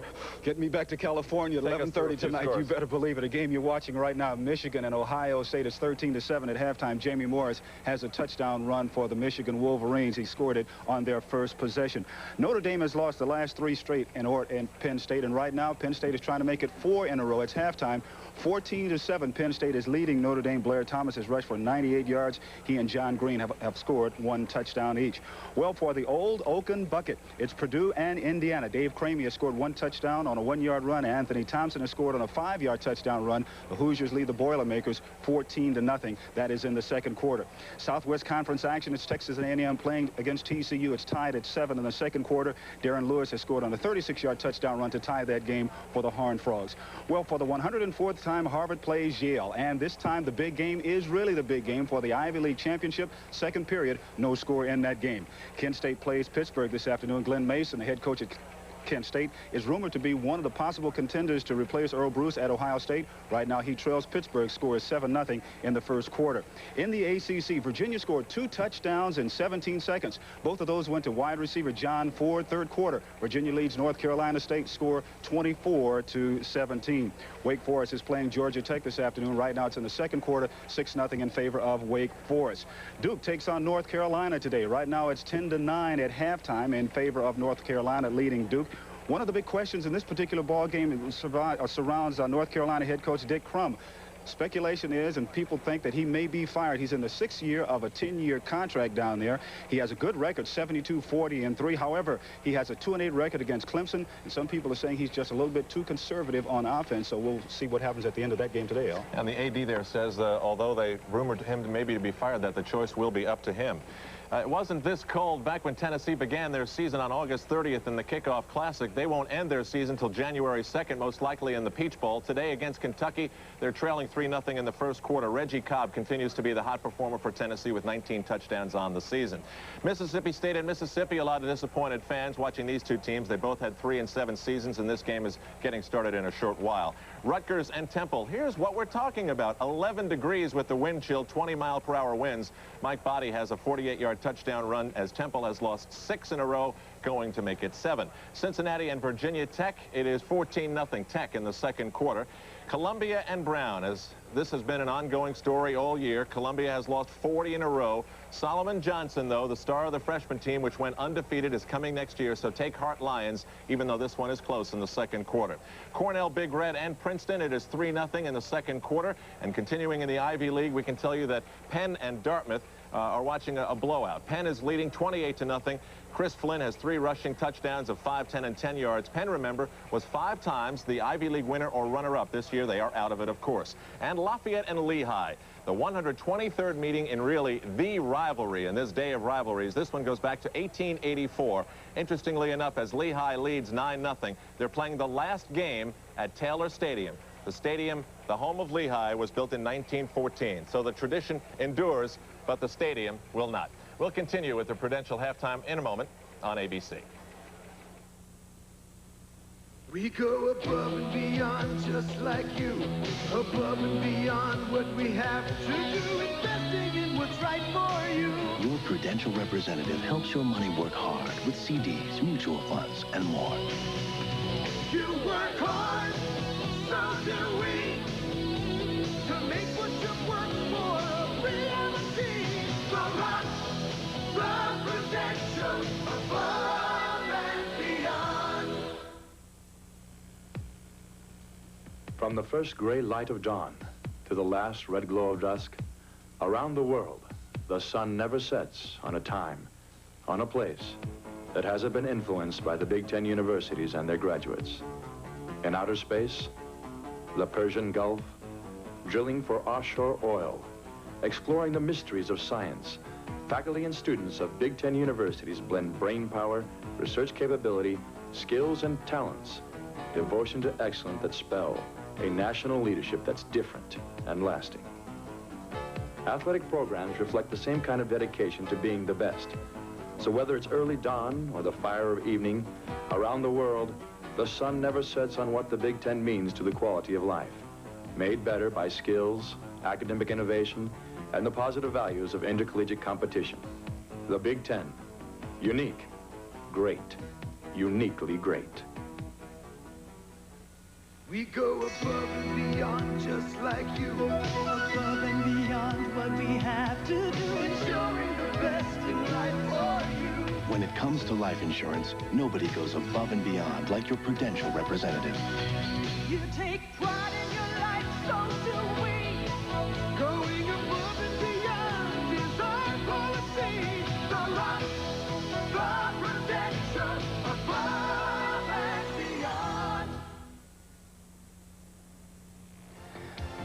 There is nothing wrong with your TV set. This film is black and white from way back in 1959 when Syracuse had a perfect record of 11-0. They were led then by running back Ernie Davis, and Ben Schwartzwalter was the head coach. This year, the Orangemen are 10-0 and have a chance to go 11-0 in tonight's game against West Virginia. And it is cold all around college football action, especially here on the East Coast. Last week, after Syracuse victory over Boston College, you'll probably remember we had technical problems as Corey McPherson was there to get some post-game interviews. Well, Corey went back, and just a short while ago, he had an opportunity to talk to two of the men that are very responsible for Syracuse's success. College football fans across America know these gentlemen as Coach Dick McPherson, quarterback Don McPherson. Up here in Syracuse, though, they call him Coach Mac and Donnie Mac. So we start with Coach Mac first. And Coach, what a year you've had. A chance to go unbeaten, ranked number 6, taking these fellows to their first major bowl since '64. Did you have any clue that all this could happen this year after a 5-6 year in '86? Yeah, we did. We said earlier that this was going to be the best team we had, and I thought that we had 2 impact players, one on defense, Ted Gregory, one on offense, Donnie McPherson. That's the things you need to make yourself go. I think he's paid the price. He's paid his dues. He's in his 5th year, and that's usually when it pays off. I thought we were going to put, but to be 10-0 and going to the Sugar Bowl, no way. Obviously, you would not be where you are today without this kid right here in the orange sweater. Donnie, 2nd in the nation in passing efficiency. You've thrown 20 touchdown passes, 21 Syracuse record. The list goes on and on. What about the Heisman Trophy? As a matter of fact, I have a ballot right here in my pocket. I've yet to decide who I'm voting for. Tell me, should I give you consideration? What do you think? Well, I definitely think that the team has done a great job all year long, and I think, you know, with Coach being Coach of the Year, I think it's just a sum up of what we've done this year and what we've accomplished.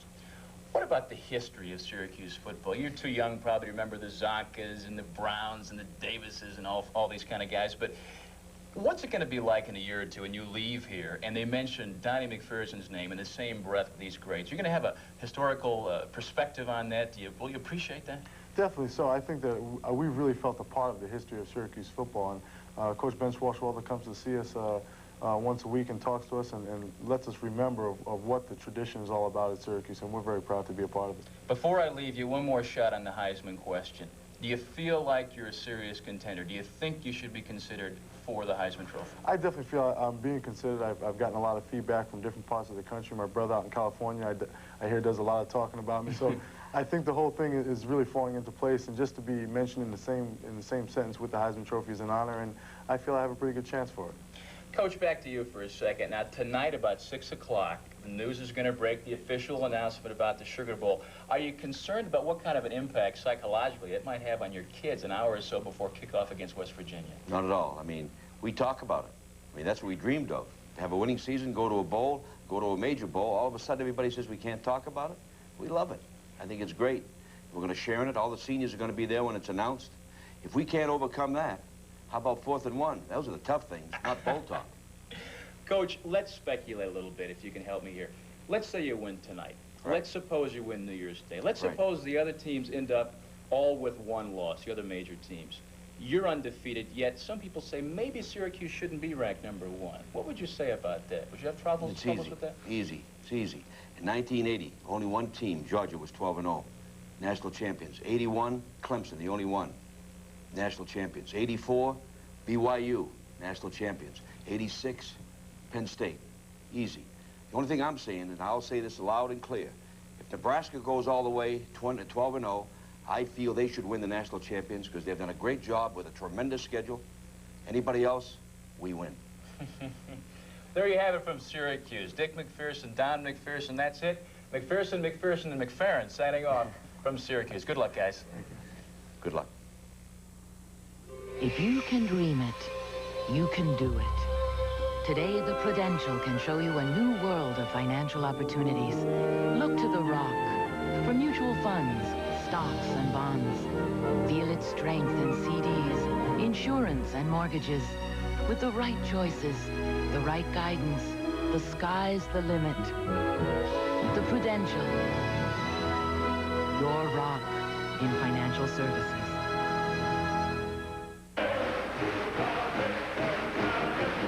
The University of Michigan is one of the world's premier public universities. Well known for its outstanding professional and graduate schools, it provides the essential undergraduate experience because of its commitment to diversity, combined with great resources, facilities, programs, and faculty. The University of Michigan, a heritage of leadership. We go above and beyond just like you, above and beyond what we have to do, caring for what's special to you. Only your Prudential representative goes above and beyond with a pre-review of your auto insurance. We go above and beyond like you do, taking care to protect what's important to you. The Rock, the Prudential, above and beyond. Welcome back to the Prudential Halftime Report.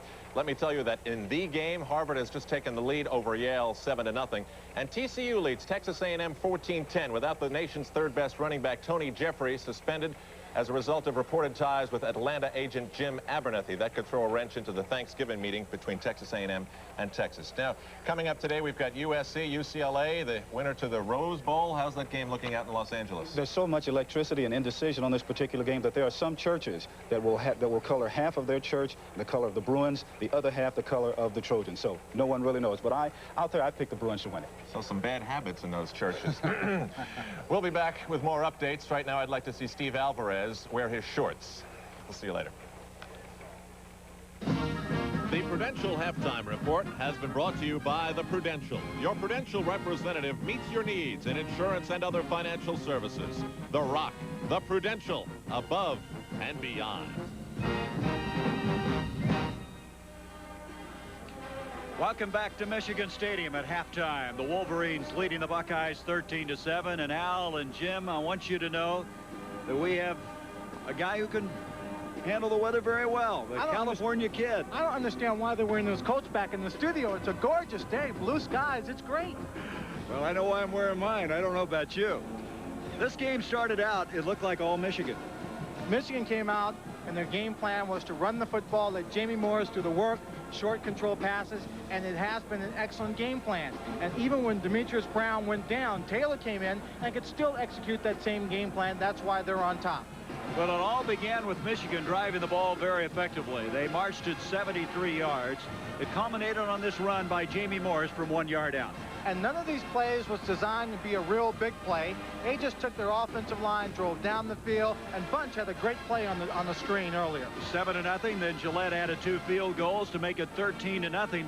And it looked like Ohio State was really going to be in trouble. But then they put a drive themselves together, and it ended up on a 4-yard touchdown pass from Tupa to Everett Ross.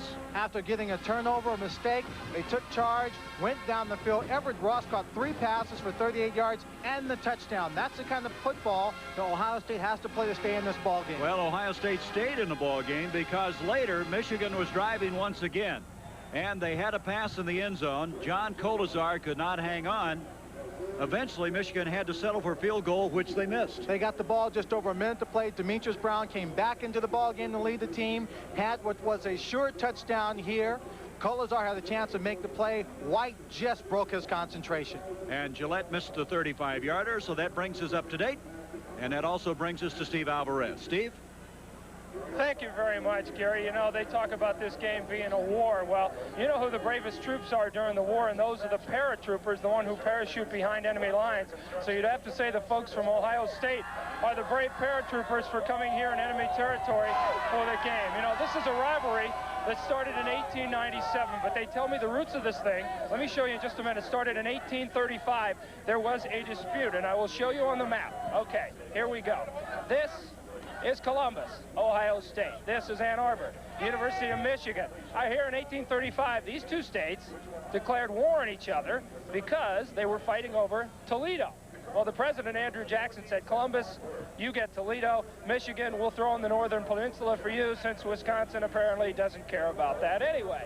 And by the way, this little X right here, allegedly where Woody Hayes coasted over the state line as he ran out of gas because he refused to spend $5 in Michigan on gas. That is the rivalry that goes on here between Michigan and Ohio State. It is certainly a battle. I heard Al Troutwig, who asked me about my shorts. Forget it, Al. They will not go on today, but the trainers here in Michigan are wearing theirs, and we will talk to those gentlemen a little bit later. Just a little bit of a history lesson for you here about the Michigan-Ohio State War and the troops in the stands who would like to join in the battle as well.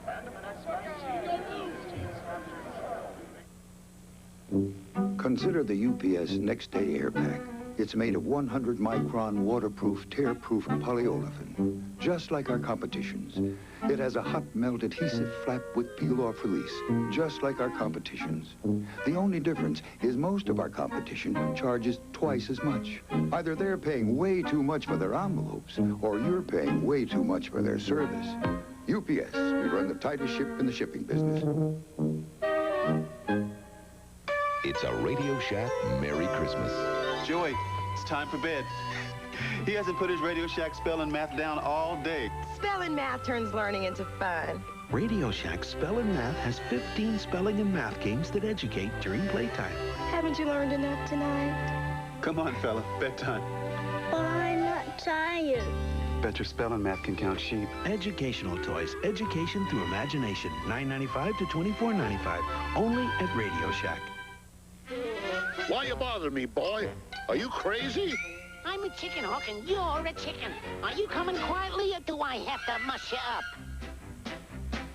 You're going at it all wrong, son. You gotta go to Kentucky Fried Chicken if you want to catch America's favorite chicken.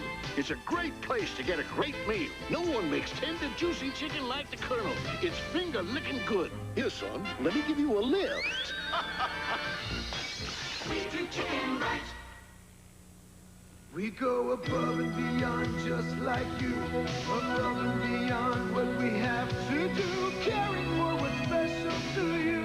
Only your Prudential representative goes above and beyond with a pre-review of your auto insurance. We go above and beyond like you do. Taking care to protect what's important to you.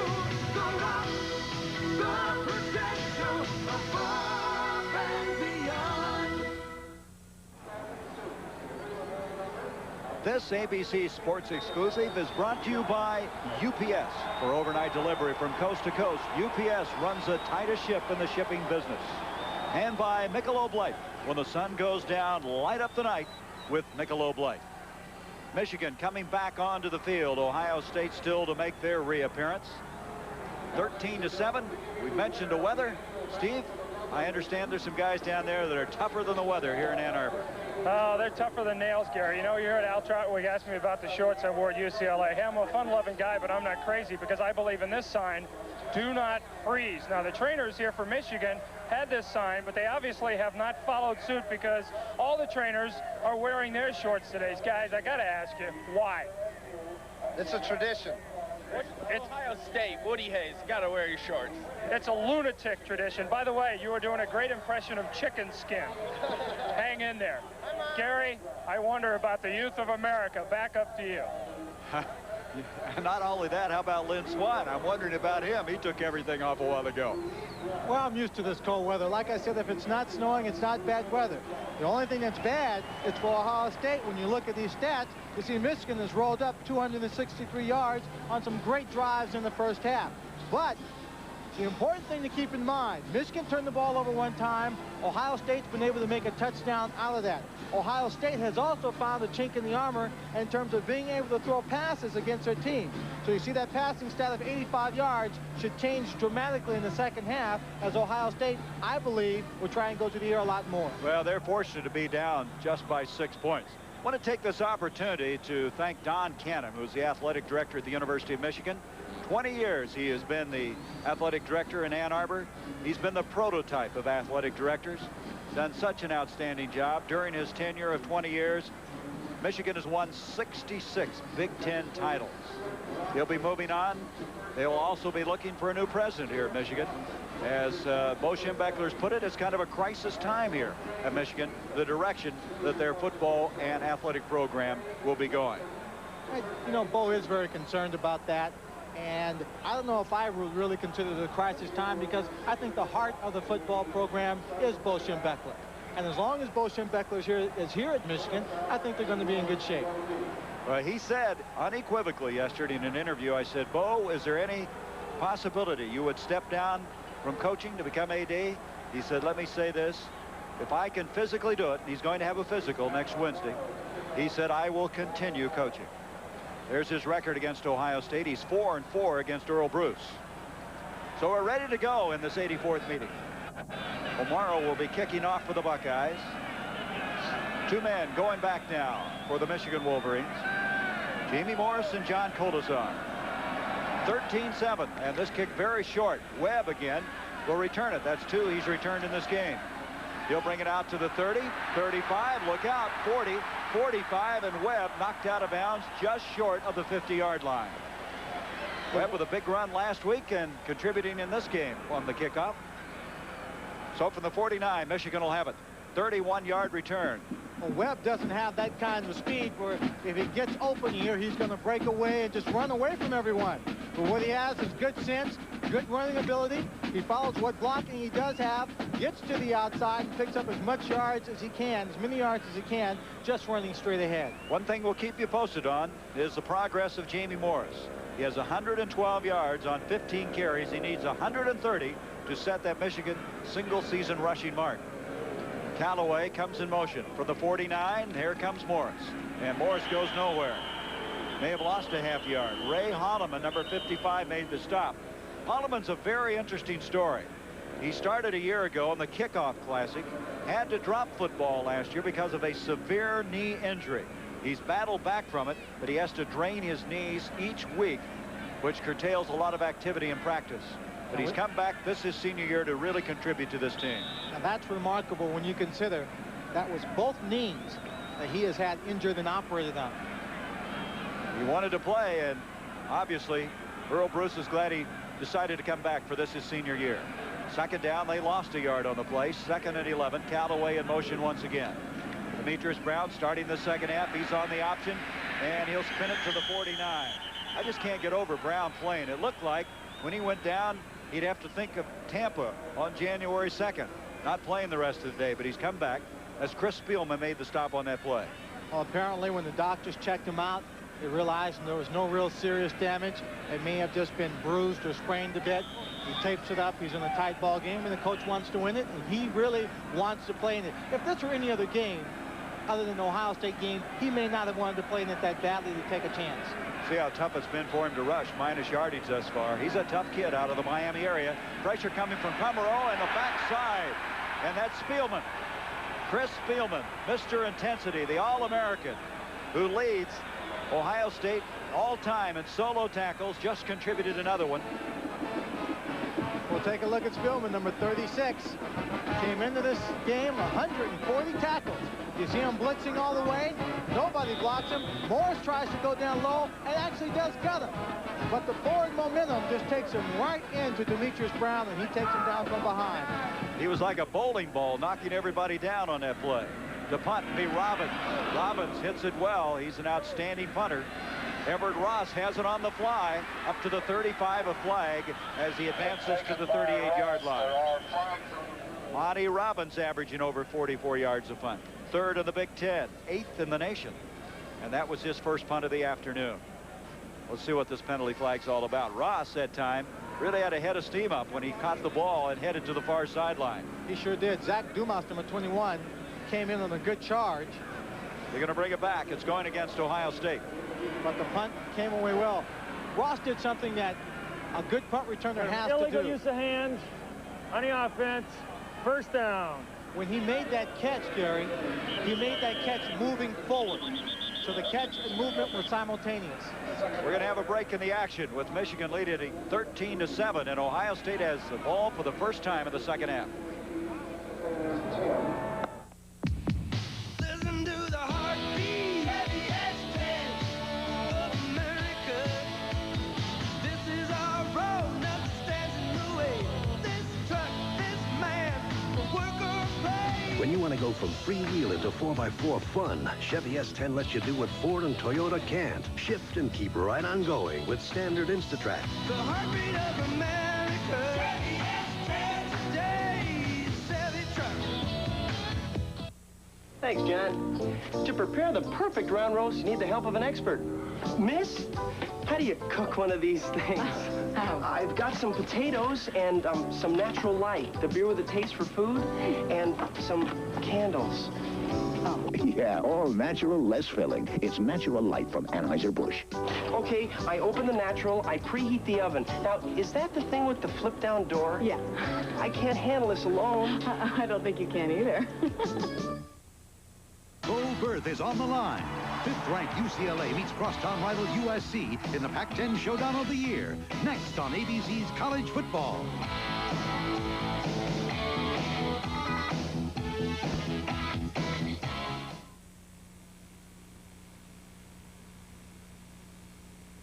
Thus far in this football game, the only time they scored was after the turnover. McCray came up with a fumble recovery. They took it in on the touchdown pass, but early, as you can see, it was 3 plays and punt.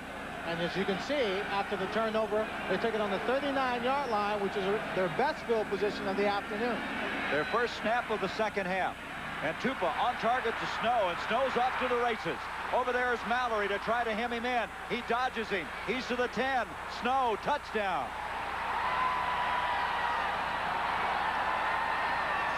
70 yards.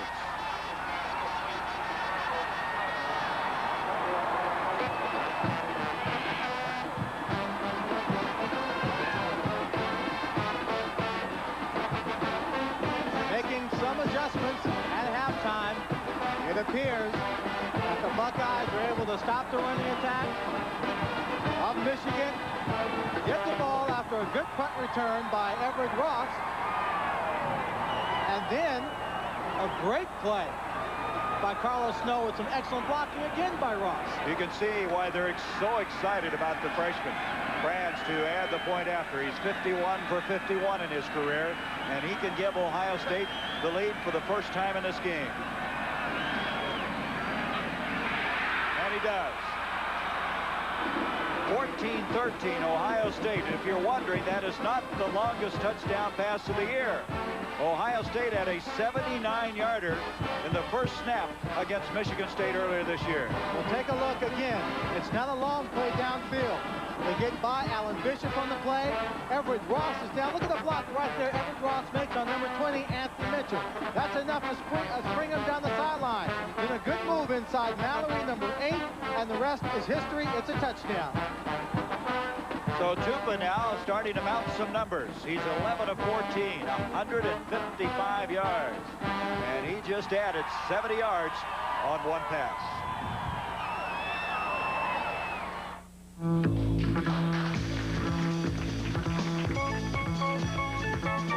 With the designed-in sound of a Delco Electronics music system, now the best seat in the house is in your GM car.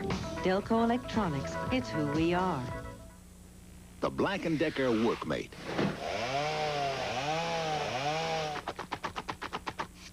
About all it can help you do is clean up. But at least it gets out of your way. The Black & Decker Workmate. We're not a company. But no company has more pride in what they do. Or more pride in how well they do it.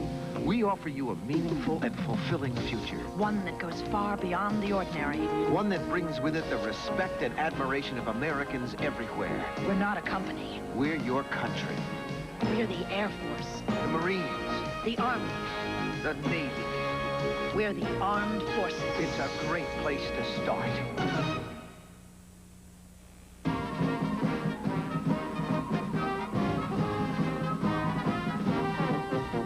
The all-time NCAA attendance record, 106,255, was set at Michigan Stadium versus Ohio State on November 17th, 1979.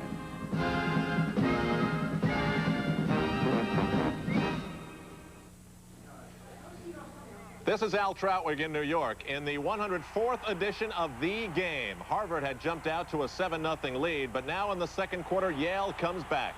Quarterback Kelly Ryan finds Mike Stewart, and he gallops 63 yards for the tying touchdown. Moments ago, Yale converts a field goal and now leads 10-7 in the second. The winner claims the Ivy League. Gary? Al, we are not deciding the Big Ten representative, but it's just a typical Michigan-Ohio State game. Bo said it's never a meaningless game. It'll be a great football game, and all of a sudden, Ohio State, who was trailing at one time 13-0, has taken the lead on this play. In this ball game, number 60, Mike Messmer from Michigan, has been causing all kinds of problems in the backfield, forcing pressure in early passes. They've come back. They use the plays to negate that kind of quick pass rush. It ends up with Carlos Snow going for a big touchdown. Well, Earl Browse, wouldn't you have liked to have been in the locker room? Hear what he had said at halftime, his last halftime address. It must have been quite a speech, but more importantly, some great adjustments. Yes. Thus far, they've done the right things. Morris to return this one. Michigan trailing for the first time. Morris brings it out across the 25 to the 27-yard line. Now that touchdown play was great football. You get Ross coming inside here to draw the corner over in this direction. You're going to get Snow, who comes in here in that little area. He'll make the catch here. Then, after the ball is thrown and caught, you're going to get people coming downfield. Everett Ross will come down the field, and he's going to loop back and block that man right there and spring him for the touchdown. Great team concept, great execution.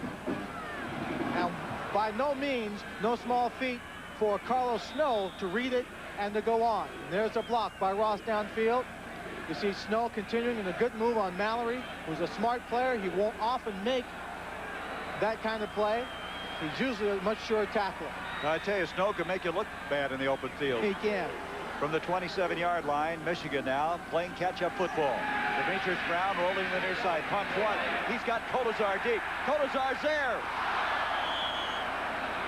A little behind him, and John now has been close to making 2 big catches in this game. You wonder what being out of the lineup the last 2 weeks has done to some of his timing. He could have been just a little rusty. I like this play. He stands so close at the line of scrimmage there making the fakes. They're running an out move, and then he pumps the ball, drawing the corner up, and then Kolazar takes off deep. This ball is thrown well, but you watch Kolazar, he's drifting in to the inside as he tries to make that play. The ball's thrown perfectly. He just drifted inside.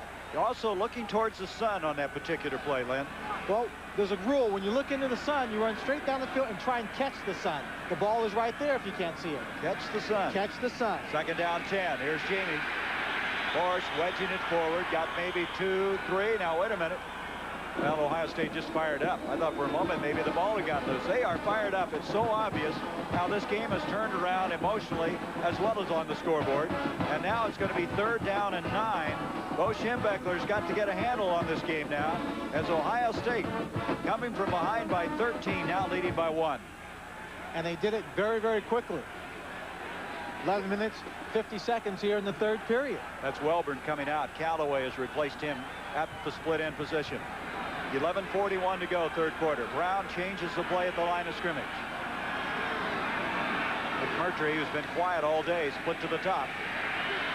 Brown gets out of there somehow, but he's going to take a loss to the 25, and they're going to have to get rid of the football. That was Mike McCray, who was an outstanding basketball player in Dayton, Ohio, and a teammate of Keith Byers, but of course now playing for the Eagles in the NFL. We'll take another look here. Demetrius Brown initially getting good pass protection. Number 55 comes through. That's Holloman. Then he stumbles, moves around, and number 98 comes over Mike Showalter to make that stop. Anyway, they're going to have to get rid of it. Monty Robbins, his 2nd punt of the game. This is a beauty. Ross going back inside the 30. He'll take it at the 28, up to the 35, and Michigan's there to drop him. At the 35, Ohio State playing inspired football in this, the final game for Earl Bruce. When you look through a Minolta Maxim, any picture you can imagine is possible. Minolta, the leader in SLR technology, with more autofocus lenses, more autofocus zooms, to help you capture more of the action. You and Minolta Maxim bring creativity to life. Maxim, the ultimate system. Only from the mind of Minolta. Ace is the place you come to for everything you're looking for. Ace is the place that lends a helping hand. Ace is the place. For the Noma 100 mini light set, a Best Buy at only $3.99. Ace is the place. The T-Fall Royal 3-piece fry pan set, just $12.99. And the Procter Silex 12-cup coffee maker, $6.99 after rebate. Ace is the place with the help of Hardwareland. The advanced new Chevy half-ton is all new. Ford isn't, and the advantages stack up. Chevy gives you new 2-tier loading. Ford doesn't. More 2-sided galvanized steel, a bigger, heavier frame, and on top of it all, more standard power with Vortec V6. Want a load of new features? Test drive the first all-new full-size pickup introduced in this decade. The heartbeat of America. The advanced new full-size Chevy. That's today's Chevy truck. Ohio State with the ball for the 2nd time in this 2nd half. The first time they able to connect on a 70-yard touchdown pass. They have the lead 14-13. They have the ball at their own 34. 10:46 to go in the 3rd. Tupa back, pressure coming. Deep, Ross, he's got it at the 20, fumbles it, it's loose, it's incomplete. Alan Bishop, number 10, the man defending on that play. Ross looked like he had it, but he never really probably had control over it. The ball popped up. Alan Bishop had a chance to make the play and to take this football away from him, and he couldn't get a handle on the play. Ohio State not tightening up on offense whatsoever, going for it. Good move by Ross there. Just a little hesitation move. You see the ball wedged in between the two of them and then batted away. Actually, it looked like Bishop had the ball for a while, didn't it? It came down, and they were so tight in the coverage, it's like they were both holding the ball up with their chest. Bishop, really a tough player. He's the number 2 tackler on this team. And that time covering very well on the pass. 2nd down 10. There's a little delay to Snow. Snow bouncing around. Look out. He gets to the outside to the 40, and he's to the 42-yard line. Well, whoever takes over at Ohio State can start building their football program around this guy. He's exciting. Oh, he certainly is. He took a play where he should not have gotten anything on the play, used his smarts, saw a little hole to the backside, and then the speed to get there. He's a yard short of the first down, breaks up 3rd down. You know, in games like this are also all sorts of little stories and sidelights why people think they should win. Associate Athletic Director Bill Miles, who's played or coached here as an assistant under Woody Hayes, was born 51 years ago on a Saturday, and Ohio State won that football game. Today's his birthday. Back to throw is Tupa, near side, incomplete, intended for Everett Ross at the near side. It'll bring up 4th down. Very interesting call on 3rd and a yard. I guess they figured they just haven't been able to run it at all, so they go to the airways, and they're going to run out of downs. Hey, that reminds me, Len, I've been wanting to do this for a couple of games. Jerry Hanlon, who's the offensive line coach at Michigan, has wanted me to say hello to a delightful lady. It's his mother in North Bend, Ohio, Mrs. Nell Hanlon. She is 94 years young. November 7th was her birthday, and she was given the game ball when Michigan defeated Minnesota. Nell, we just wish you well. Just glad you can watch this football game.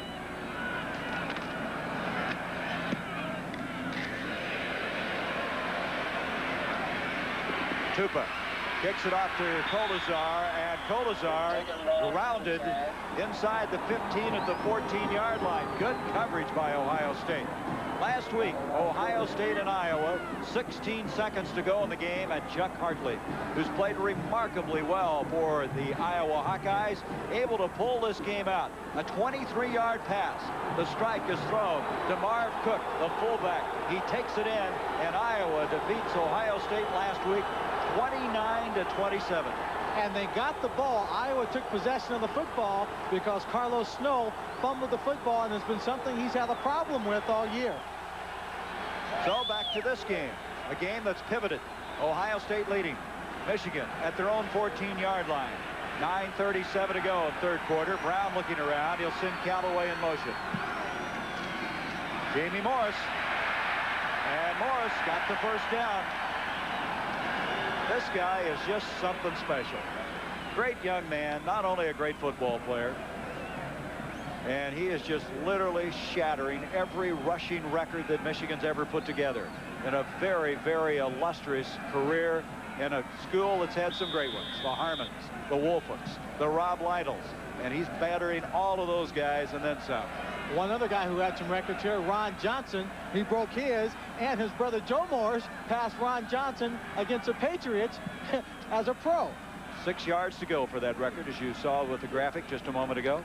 Brown pitching back. He might get it on this play. Nope. He gets to the 25 to the 27-yard line. So on a 1st down 10, he picks up 3. It'll be 2nd down and 7. Was he asking for another 4 or 5 yards on that play?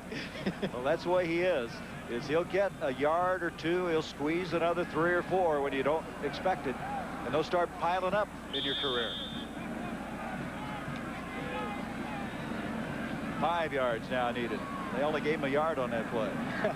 That's why he was pleading for another yard. This time, Kolazar split to the top of the screen. McMurtry to the near side. 2nd and 9. Brown back, pressure coming. And McMurtry, who has been shut out today, coming back to the ball, could not hang on. And McMurtry, who's been a big play guy for this Michigan team, still has not caught a pass. He came in here with 20, 5 of them going for touchdowns, and he's caught a 62-yarder, a 53-yarder this year, the sophomore out of Brockton, Massachusetts. That's amazing when you consider he's averaged 22.2 yards per catch on the season so far. They've taken him out of the game. 3rd down 9. Kolazar again split to the top. McMurtry to the near side. The sun shining brightly on a frigid day. But this rivalry is heating it up. Brown throwing under pressure. Up for grabs. Intercepted. That's picked off by David Brown, number 27. Brown to the 25, the 20, and dropped at the 19.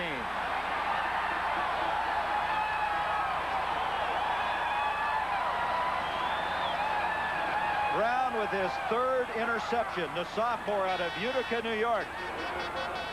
And in Earl Bruce's final appearance for Ohio State, his Buckeyes are really playing well. Take a look at number 55 right there in the screen. Holloman comes in.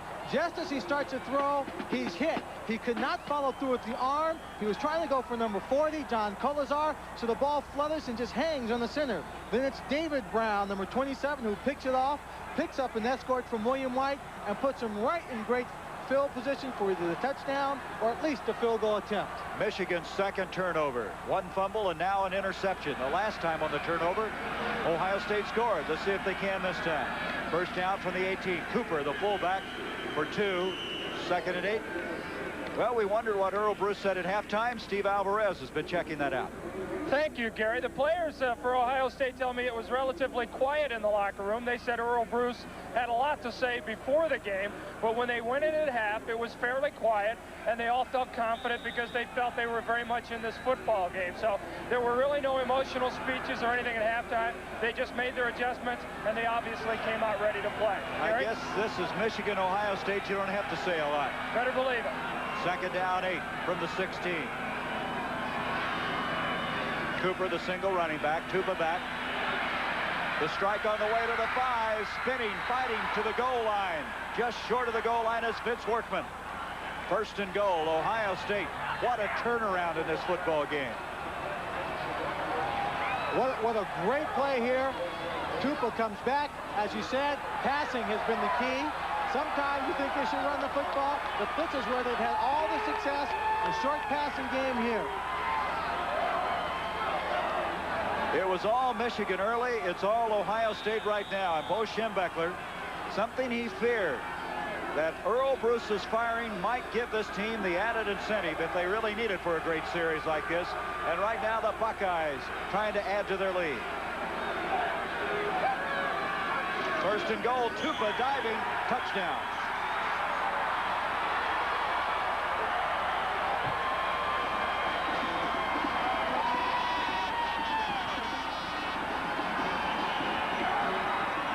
And what a wonderful end zone to score the touchdown, as that end zone is crowded with Ohio State Buckeye fans.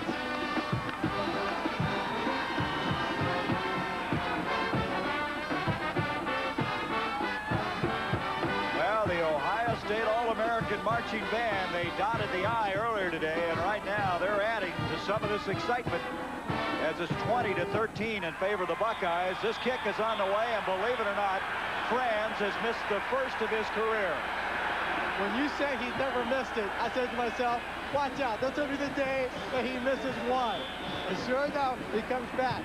But Tom Tupa comes in. He's been getting better all year long. Takes advantage of great play to dive over for the 1 touchdown.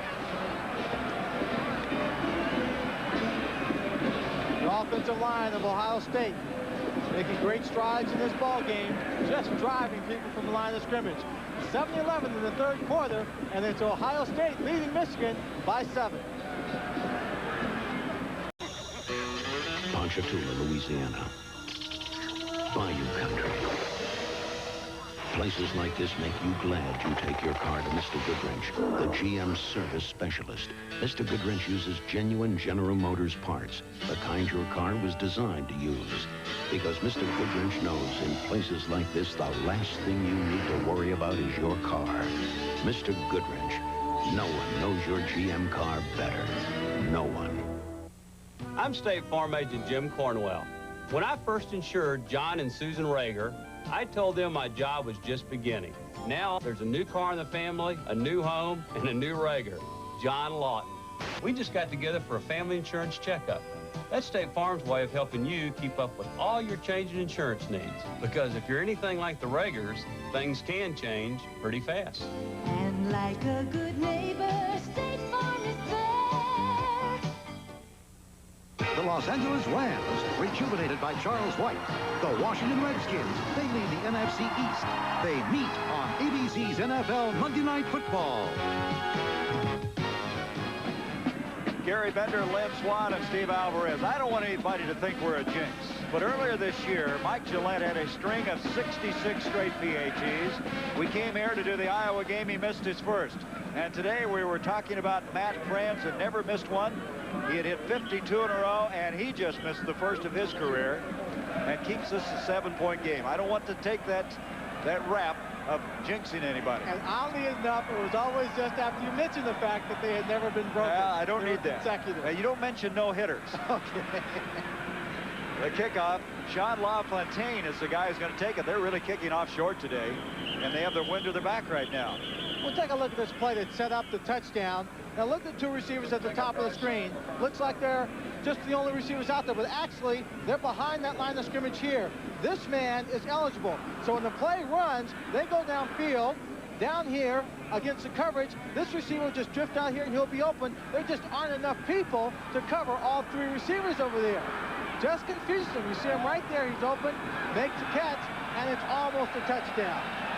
Workman, an ex-running back, running hard after he caught it, got it to the one. Tupa, by the way, is 12 of 17, 170 yards, 2 touchdowns, 1 rushing touchdown. He may be having a career day. From the 33, first down Michigan. You wonder what Bo's got to do to recapture this game. Jamie Morris will try to. He got a yard for his effort. Momentum is so big, and right now it's obviously in favor of Ohio State. And one player in particular, number 55, Ray Holloman. He was a man who just came through there and got a piece of Jamie Morris to slow him down. Morris now has picked up 1 yard in the last 2 carries as he zeroes in on that rushing record. And you talk about that momentum. Remember what happened you said in the first half. 1 turnover by Michigan. That set up the Ohio State touchdown. From that moment on, it's been Ohio State in this football game. 20-13 in favor of Ohio State. It was 13-0 Michigan early. Brown back on his 2nd and 9. Up it comes to Morris on the screen, and Morris run out of bounds at the 38-yard line. He'll be 4 or 5 yards short of the first down. Morris, a real weapon, the good hands. He's got those long arms, even though he's only 5'7". He has the long arms, able to come up with the catch. It'll bring up a 3rd down 5 for Michigan. And there's no way at this point in the ball game that Bo Schembechler is going to give up on his running attack, even though they're behind. He's got plenty of time to control this football game. 2 turnovers and 2 scores for Ohio State. That's being opportunistic. Brown back on the 3rd and 5. The pass, McMurtry can't come up with it. McMurtry coming back to the ball, but number 27, Brown, who picked off one earlier, was there and had it pretty well covered, actually. Take a look from our end zone camera. The ball is thrown. It's going to be low. You see White coming in front right there. He goes down, and he traps it. They say he traps it. That's close. Yeah. That's close. Got to give credit to David Brown, though, because he was over there and was really causing havoc with that pass. As an end result, Michigan's going to have to get rid of the ball, and they have some problems alignment-wise, and they're going to have to use a timeout.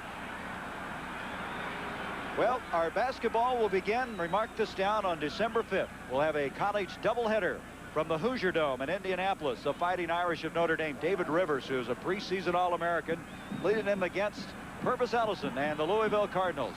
That'll be followed then by the defending NCAA champion Indiana Hoosiers meeting the Kentucky Wildcats. Keith Smart along with Rex Chapman for Eddie Sutton's team, live 2 o'clock Eastern, Saturday, December 5th.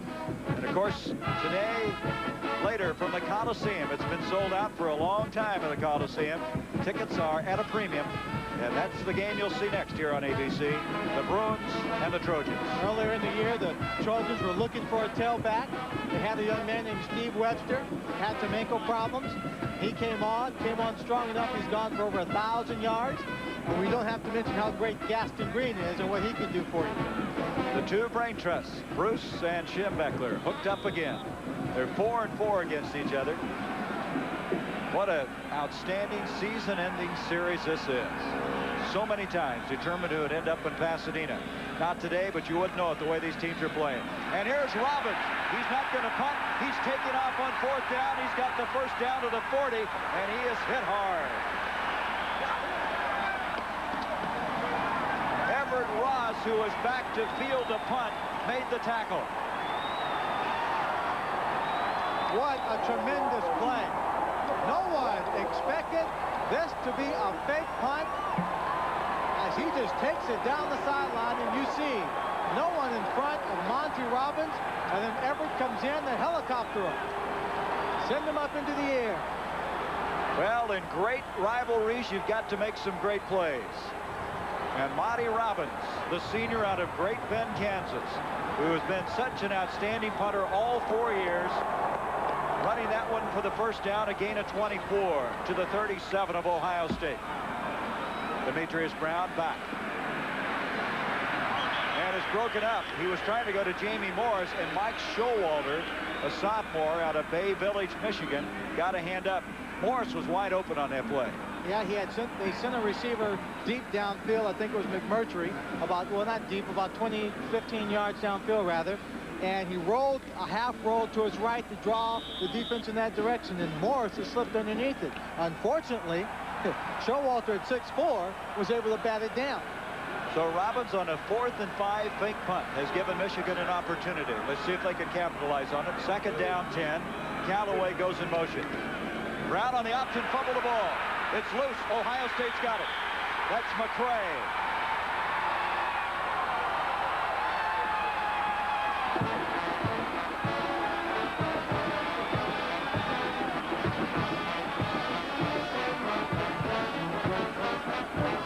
Big turnovers. We've already said it. Michigan's had 2. The turnovers have resulted in points for Ohio State. This is number 3.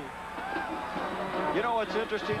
All year long, Michigan has not been a characteristic Bo Schembechler team. They've been a turnover team. Coming in today, they were -3 in the giveaway, takeaway department, and that's very unusual. And today, it's haunted them again. Tupa going to take off. He'll get out of bounds, picks up 6 yards. Over there is Bobby Abrams to greet him on the near sideline.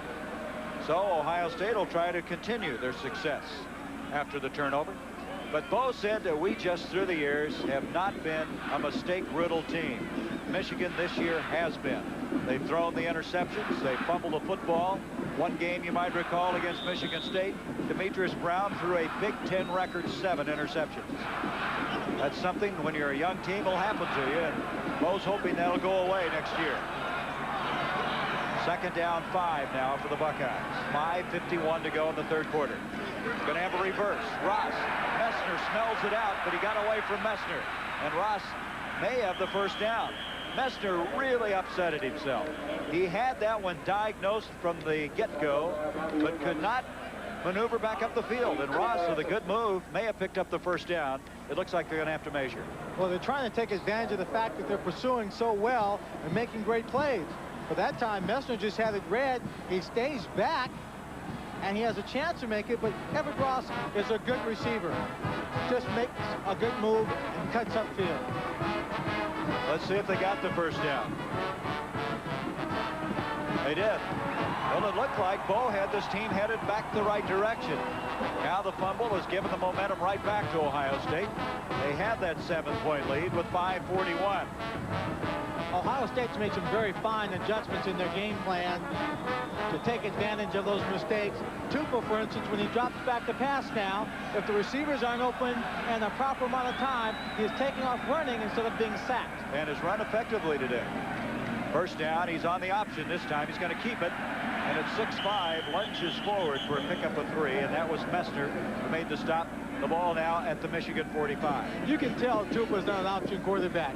He came down the line. He had Snow trailing. He couldn't really make a fast decision because the ball was going back and forth, and he finally turned it upfield. They're going to give him 2 yards. They marked the ball out to the 46. 2nd down and 8. This Ohio State line is young. They have in the starting lineup 3 sophomores and 2 juniors. They're starting now to certainly play much better in the 2nd half. Tupa back on 2nd and 8. Scrambling up. Sidearm toss. The pass is completed. It's going to be, it looks like, for a 1st down. It's Higdon, the tight end. Again, Higdon wasn't expected to play today. But this is a senior who wanted to be playing in Earl Bruce's last game. He's out there playing. He also had number 89, Jeff Ellis, on that same play, and a wide receiver deep, and they were almost in a straight line. And the other tight end, Jeff Ellis, was about 20 yards downfield and wide open. Tupa's got to get his head up when he's scrambling like that and see the whole field to make even better decisions. Higdon is a former linebacker, former defensive tackle, now tight end, and is an academic all-Big Ten selection this year. He had 24 catches coming into the game. 1st down, Ross in motion. Snow looking for that little gap, and he's helmet to helmet with a Wolverine. That's Bobby Abrams, number 24. Gain of maybe a yard, give him 2 at most. And so Ohio State coming in here They didn't change uniforms, didn't come out in all, what, scarlet, but they came out with the Earl headbands, a la Jim McMahon. And Bo Schembechler pacing up and down the sideline, trying to figure out just what kind of adjustments he has to make to negate a strong or good, consistent Ohio State offense here in the second half, and those Earl headbands. There's movement. Now let's see if he was drawn off. Moxley, it looked like the right offensive tackle may have made number 60 Messner move. Let's see if that's true.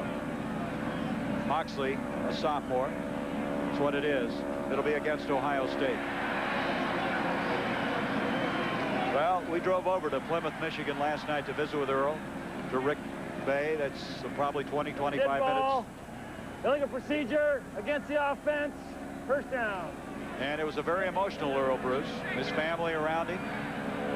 Players supporting him. A very difficult week. But right now, he's not even noticing the cold.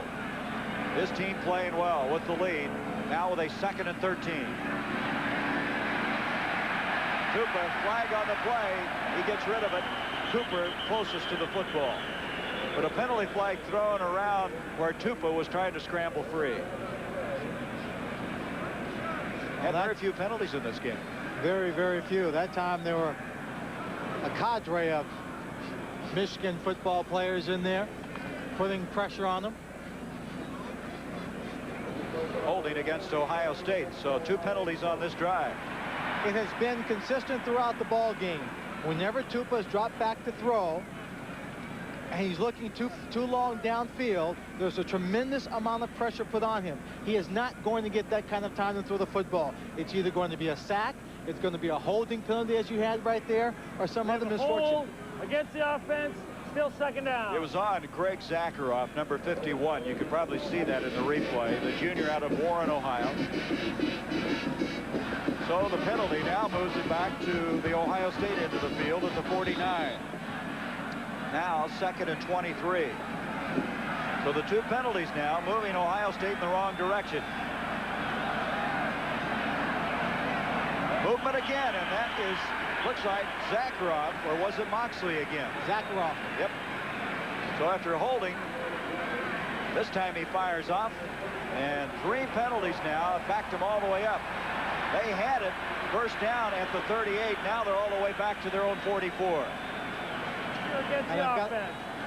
And they've got to go all the way down to the 28-yard line for the first down. And they only have 2 downs to do it. They were 2nd and 8, Lynn, at the 36 before this series of penalties began.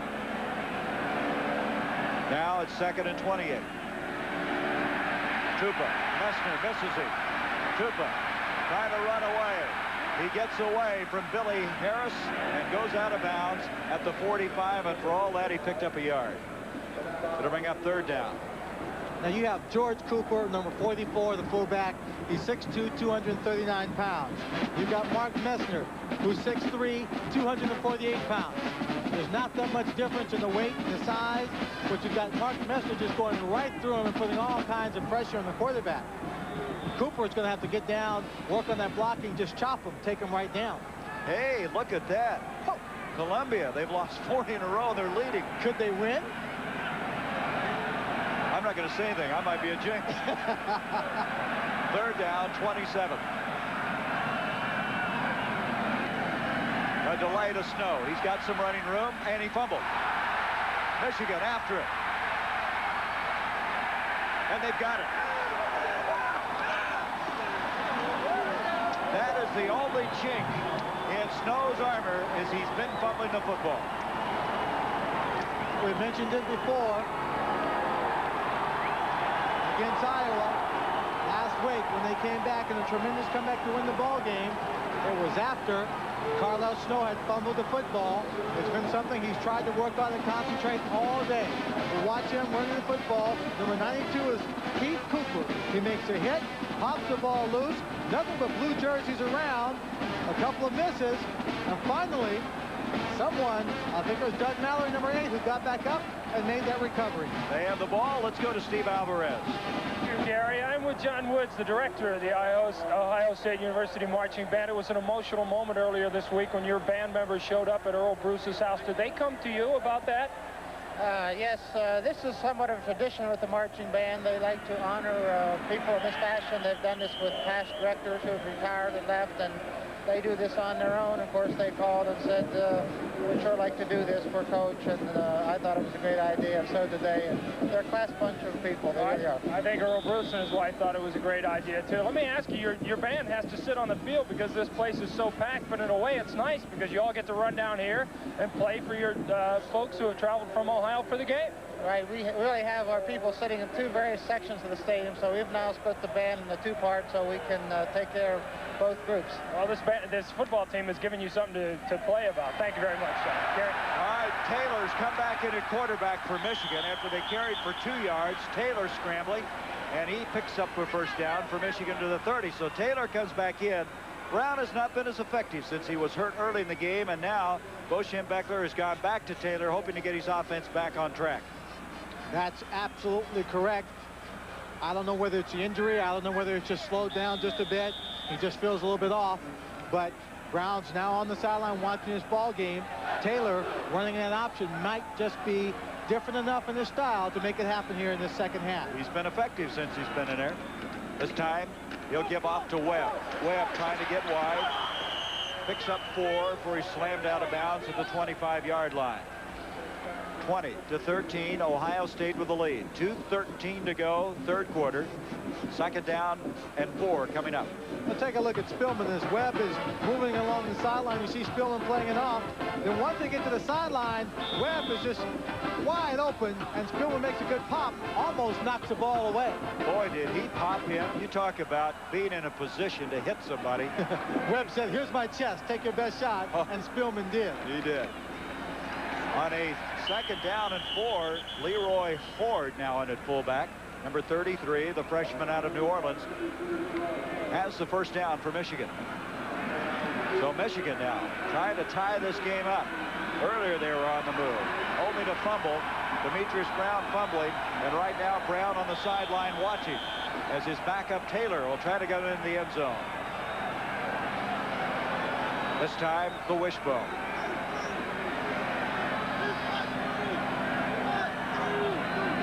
The 19-yard line. Bunch. Jared Bunch to the 10. A gain of 9. It'll be second down a yard. This is what they were doing at the start of the football game. What they were doing at the start of the football game, what they did effectively against Minnesota when we covered them in that ball game. They trailed most of the ball game. In the third quarter, they just kept coming back, and finally took over. So even though they're down by 7 points here, there's a minute and 30 in the third period. Michigan team will just consistently come at you until they get you where they want you. These guys have been going after each other since 1897. Second down, a yard to go. This time it's Horde. Horde inside the 5, diving, touchdown.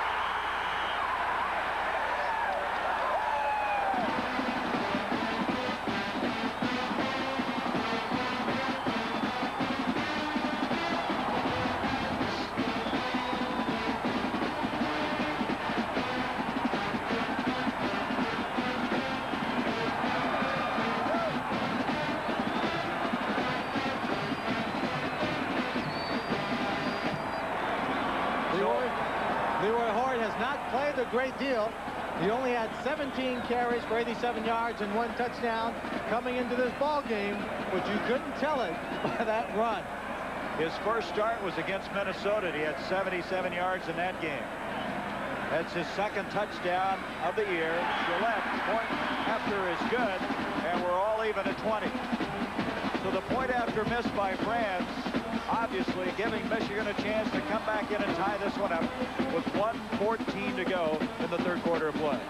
As we take another look at this touchdown run, keep in mind, what set up this touchdown run was a turnover by Ohio State after several penalties that backed them up, and then substitution change at quarterback, where Taylor comes in for Demetrius Brown, running the option effectively, finally handing off to Horde for a great touchdown run. The first turnover of the game by Ohio State, and Michigan taking advantage of it. It's all even, and we still have 16 minutes, 14 seconds left to play. I guess we shouldn't be surprised, Lynn. You look at this game, people said, hey, there's nothing really at stake. It's just Ohio State, Michigan. That's what's at stake. And whenever you have the great rivalries, whether it's Yale, Harvard, Michigan, Ohio State, USC, UCLA, very often it's why the coaches say throw away all those stats and everything. It's an emotional contest. It's history. It's tradition. It's a game that if you win, you walk away with your football history intact because you say you beat the team you were supposed to beat. See the guy that went out on the field with Sukowitz, that was Alex Agassi. He's a volunteer assistant coach, a great football player, and an outstanding coach for many years, and assisting Bo Schembechler. Looking ahead now to Saturday, which is tonight, of course. We hope you'll spend it with us, as we'll have the man with two identities, Sable at 8 o'clock, 7 o'clock Central. Then Pat Morita goes undercover to stop a band of thieves who steal from the rich on O'Hara. And James Brolin discovers a secret from his past. Hotel, tonight after Sable and O'Hara on ABC. Football, football. I love this game of football. You know what? I think what this has done to you, this has brought back that Pittsburgh mentality. You love this cold now. You've forgotten about your California influence, and you're now back into that black and blue division. Well, I tell you, I love these crisp days.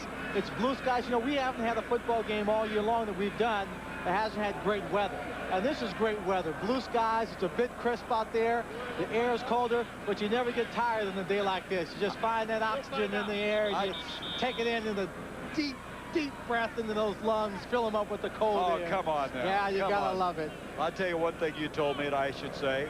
What's that? You told me one reason, one motivation that you caught the football so well with Pittsburgh was you knew if you dropped a pass, it would stop the clock and would extend your long, cold day. Hey, Mrs. Swan didn't raise any dummies. I don't know what the delay is here. Evidently, we have a man shaken up. And I don't think it's a player. There's somebody having difficulty in the stands. So that's the reason the delay, and we'll try to kick it off now. We'll try to figure that out, and Steve will be down there and update us on what is going on, but it does not involve, I don't think, the Ohio State team, although that's their sideline.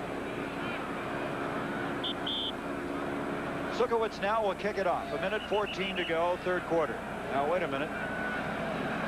Official's going to confer again.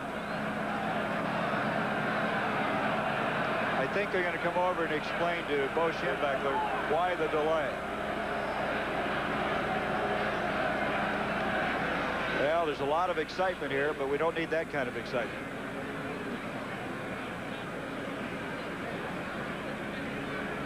I tell you, Sukowitz, standing out there without a shoe or sock on, I would think he'd want to get this one kicked off pretty quick, don't you? Either that or get a foot warmer on or something. Oh, man. I just can't imagine walking around and then kicking a football on this cold day. Well, his foot's frozen. That's why he won't feel a thing. They're also holding the delay. Whatever the problem was on that far side. They're taking him out now on a cart. They're taking him out on a cart, and they have to come onto the field just a bit to get the cart through the tunnel. They're into the tunnel now, so we should have the kickoff in just a moment. So we continue this rivalry. For the first time, Ohio State will not be going to a bowl game for the first time since 1981. Michigan will continue on January 2nd. They'll play the runner-up in the Southeastern Conference in Tampa on the Hall of Fame Bowl. There's a kick. It's deflected short, and Michigan's got it.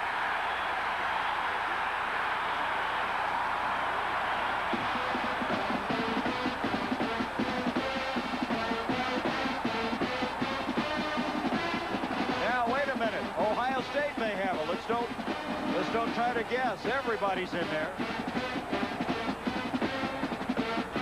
It sure looked like a Michigan player got the football.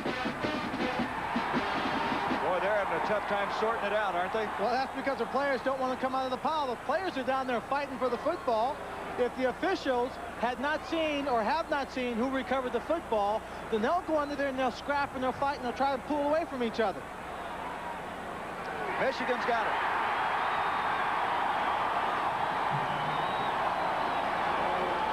I don't know if this was an onside kick attempt. I think he just slipped. I watched him in practice. This does not look like one of the onside kicks they practice. You see the ball squirting loose. And right there, Sean LaFontaine, number 34, a defensive back, comes up with the recovery. I agree with you. I don't think it was planned that way.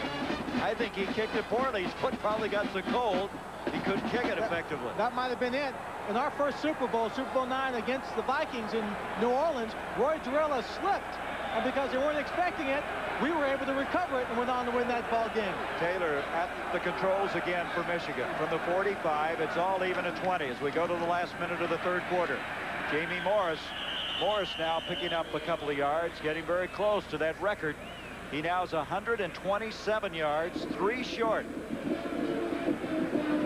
Let's look at it again, see if this was premeditated or just a mistake. Well, let's see where he strikes the football. He comes up.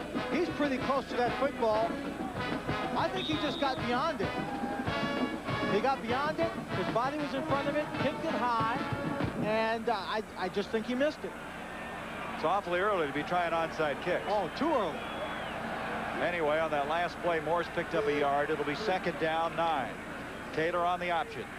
Pitches back to Jamie. Jamie, boy, he just can't get to that record. He's had to work 1 yard at a time the last 4 to 5 carries.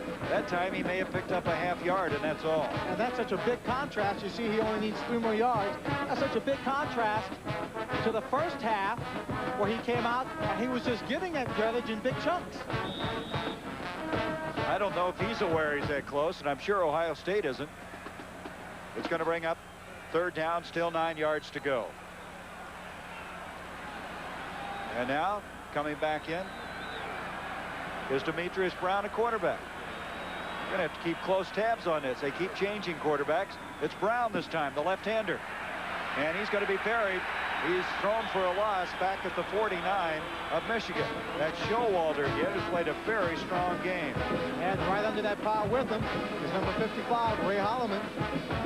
They're almost going to a specialist quarterback right now. They got Taylor running the option and Brown to throw the ball.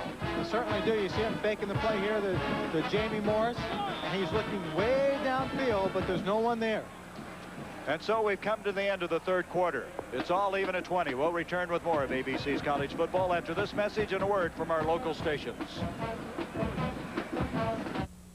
How does the advanced new Chevy half-ton stand up to Ford? Chevy gives you more standard power than Ford, more cab room, more shoulder room, more 2-sided galvanized steel, new 2-tier loading, and a bigger, heavier frame. So how does Ford stand up to the first all-new full-size pickup introduced in this decade?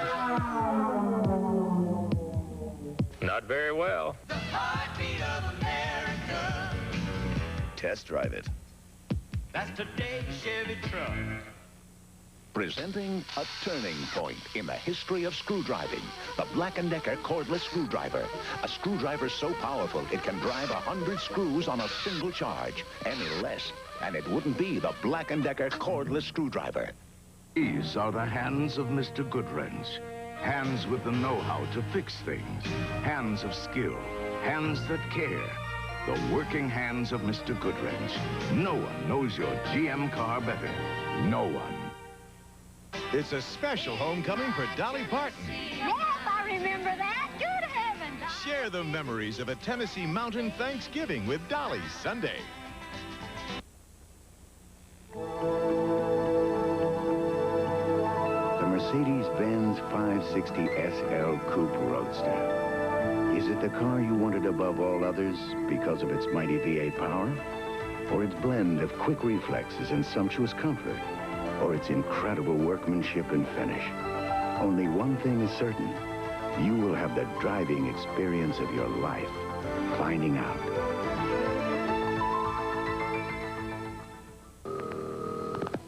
Hello? Chuck, you're setting sales records on Pirelli tires. What's the deal? Don, we both know that Pirelli makes the best-selling performance tires in the world. And great performance is only part of the bargain. For imports, P4s start at only $24.95. And only Tire Kingdom offers the guaranteed lowest prices on the complete line of Pirelli tires. So for Pirelli tires, come to Tire Kingdom. We'll make you an offer you can't refuse. The Eyewitness Advantage. Only on TV 12.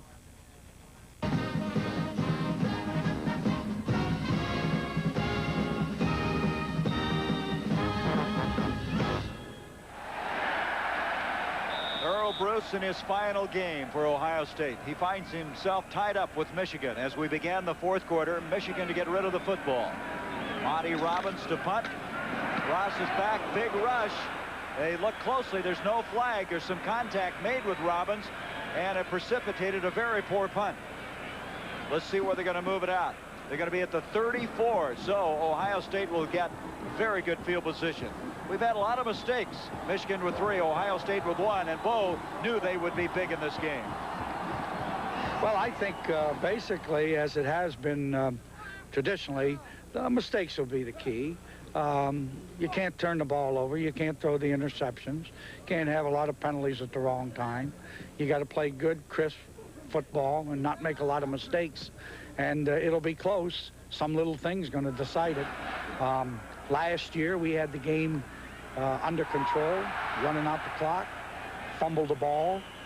They got an opportunity to go down and kick a field goal. Fortunately, missed it. There are 2 sets of circumstances there. One, we could have lost the game with a fumble.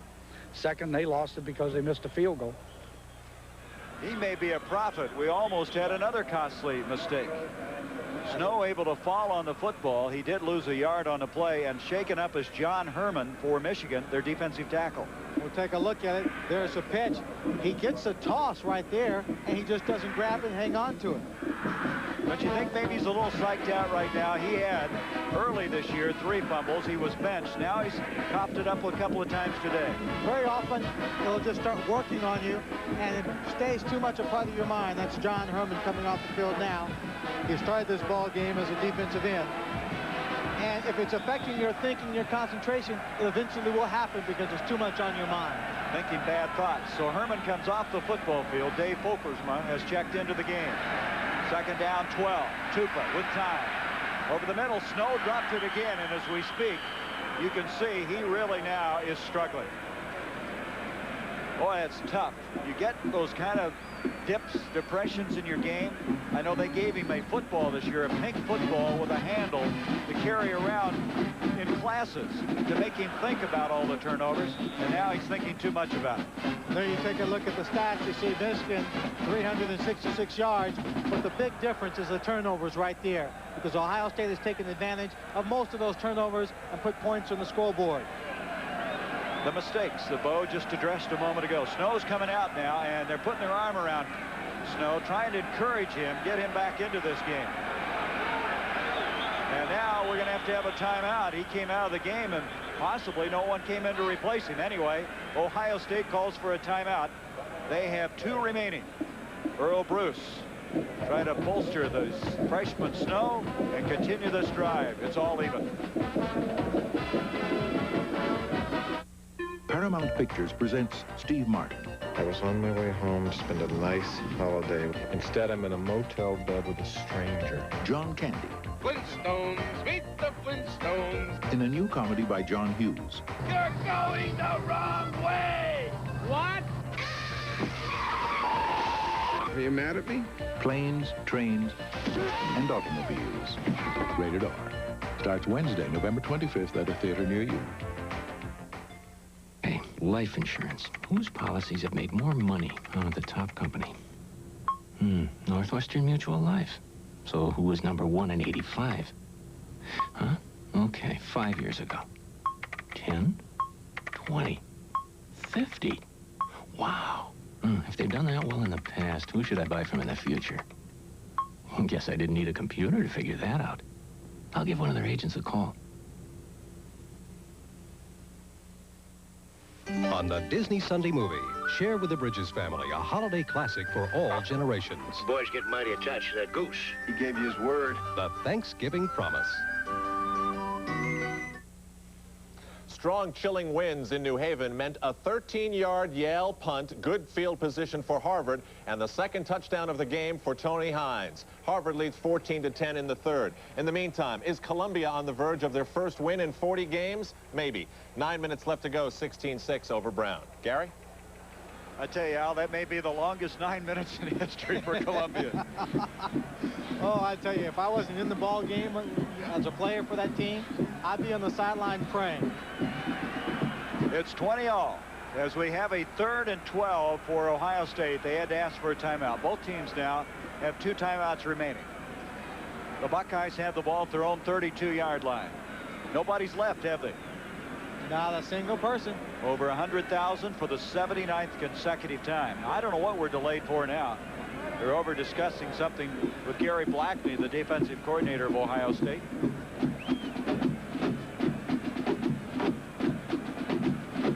The Big Ten in attendance has just been phenomenal every year, and today they passed the 4 million mark for the 3rd consecutive year in attendance. And speaking of attendance, there's not a ticket to be had out there for that one coming up next. UCLA and USC. Here we go, 3rd and 12 now for Tupou and company from their own 32. Out of time. Ross can't get it. Great effort, but he can't do it. Out of bounds. David Key, number 26, a freshman who is from Columbus, playing for Michigan, over defending on the play. Boy, take a look at Mark Messner. Again, he's putting pressure. They're zoning, but this time they zone back away to the other side. And Messner has just got one-on-one blocking right there with Tim Moxley, number 74, taking him on. Boy, he just wears you out, doesn't he? And he just held him out. Just held Messner out long enough to get that ball away. So Tupou trying to keep the hands warm. Will go back to punt inside the 20. Kodazar back. Remember, he had one earlier today of 63 yards called back. Taking a lot of time. He hit a beauty. Kodazar at the 23, and he was hit instantaneously, and a penalty flag. That may be interference. Andy Gerd, number 49, who's a freshman, was there almost as quickly as a football, and they say he got there too quickly. And Gerd looks like he's shaken up on the play. Now, Gerd had a minor concussion versus Iowa last week. However, I hate to call any concussion minor. Didn't know if he was going to play. Right here, you see, he comes in, and he makes contact just as the ball comes in. Boy, that's awfully close, isn't it? Yeah, that is close. Catch interference against the defense. 5-yard penalty. First down. I tell you what happened there is you have to give him room. I don't think he made contact before the ball was there, but you can't get that close before the ball is caught. You have to give him room to make the catch. If he gave him room, it was only a 1/4 of an inch. Ooh.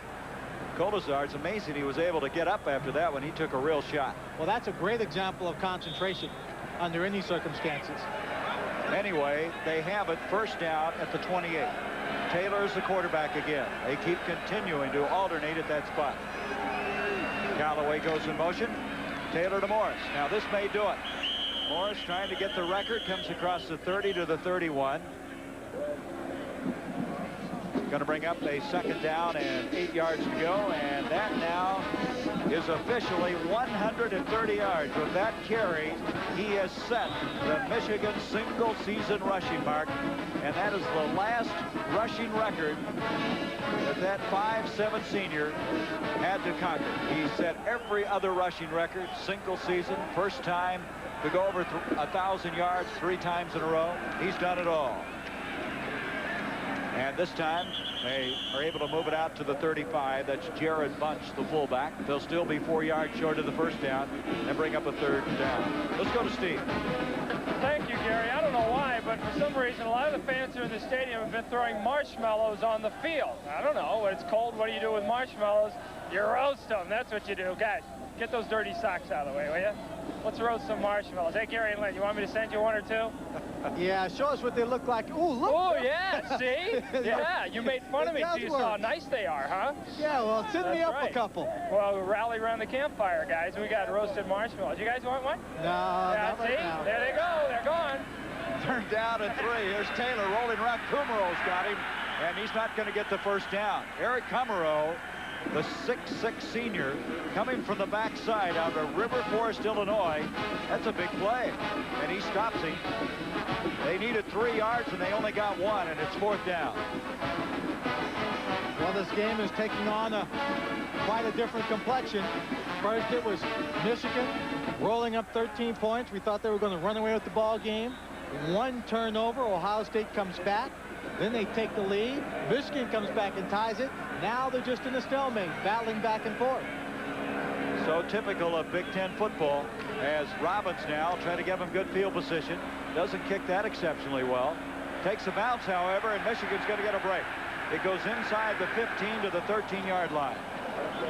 So Ohio State will start deep at their own end of the field. 12 minutes, 3 seconds to go. The 84th meeting, and we're all even.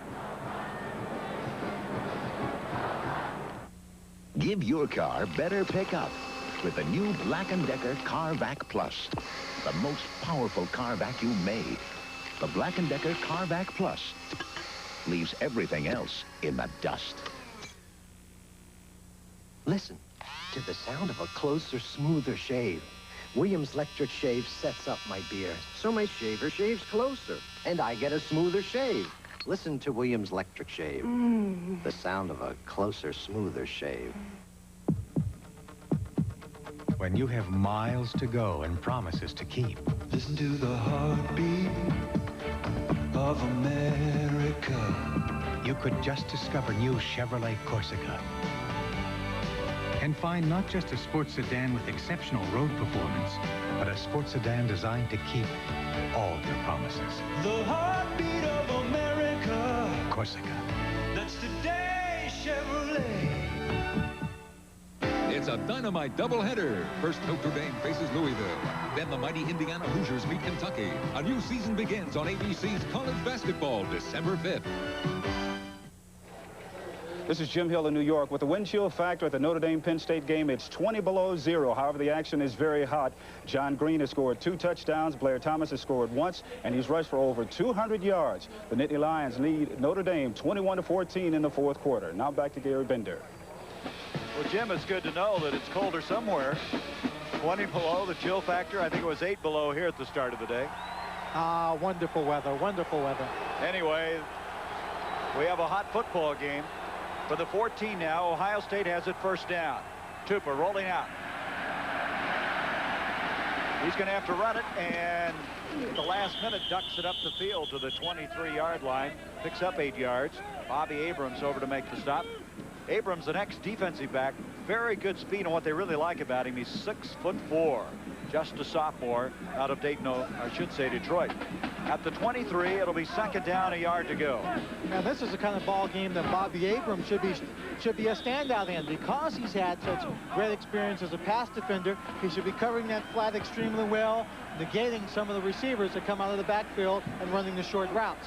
So they pick up 9 on that one. Second and a yard to go. Going for the first down, straight ahead, protecting the football to Snow and hanging on to it. He got the first down out to the 25-yard line. He had both arms wrapped around it that time. Well, his coach on the sideline gave him a long talk to just get his confidence back, try and keep his head back, get his head back into this ball game. Earl Bruce, oblivious to the cold, realizing that he's getting an outstanding performance from a team that's lost 3 in a row. From the 25 now, first down. 11:04 left to go in this game. Tupa, pressure coming, steps out of it, takes off to the 30, and Tupa fumbles it, but I think it'll be blown dead. It'll be Ohio State's ball at the 33. But again, Tupa, kind of a new page to his offensive playbook. That's the scramble. He has scrambled very effectively today. Take a look at the scramble again. He's not wasting any time. Look at the blocking. You get 3 people rushing from one side. You get Messner in there. You get number 88, Bryn White, who comes in there. And Tupa just takes it to the hole on the other side and runs it down the field. Almost enough for the first down. Keith Cooper making the stop. Second down, 2. So in the last 2 plays, they picked up 9 and 8 yards on first down, and that really helps your play calling. Tupa this time. Pitches to Snow. Snow has the first down. Knocked down as he comes across the 35-yard line. So Snow, very, very cognizant of what he's been having problems with, and that's hanging on, doing so in the last 2 carries, and Ohio State continues their drive. Most backs, when they run a play like that, they know they have to get just a few yards for the first down. They would rather take that ball deep, run along, find an alley, then just turn it up and give it that charge straight forward. That time Snow had to skate laterally all the way down. He picked up that yardage at an angle, not moving directly forward. First down now from the 36. Tupa back on first down. Pressure coming from T.J. Osmond. Throws it to Cooper, the big fullback, out to the 42, 43. Again, an excellent receiver coming out of that backfield. Gain of 7.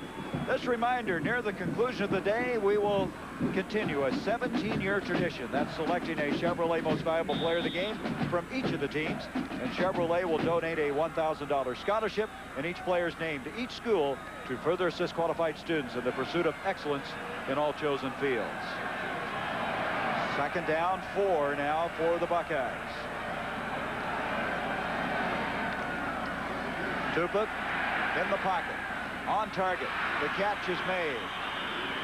And that is Jeff Ellis, the freshman, the son of Jimmy Ellis, the former heavyweight boxing champion out of Louisville, Kentucky. First down. And Ellis is a freshman playing in tight end, and he's got the kind of speed that some wide receivers have.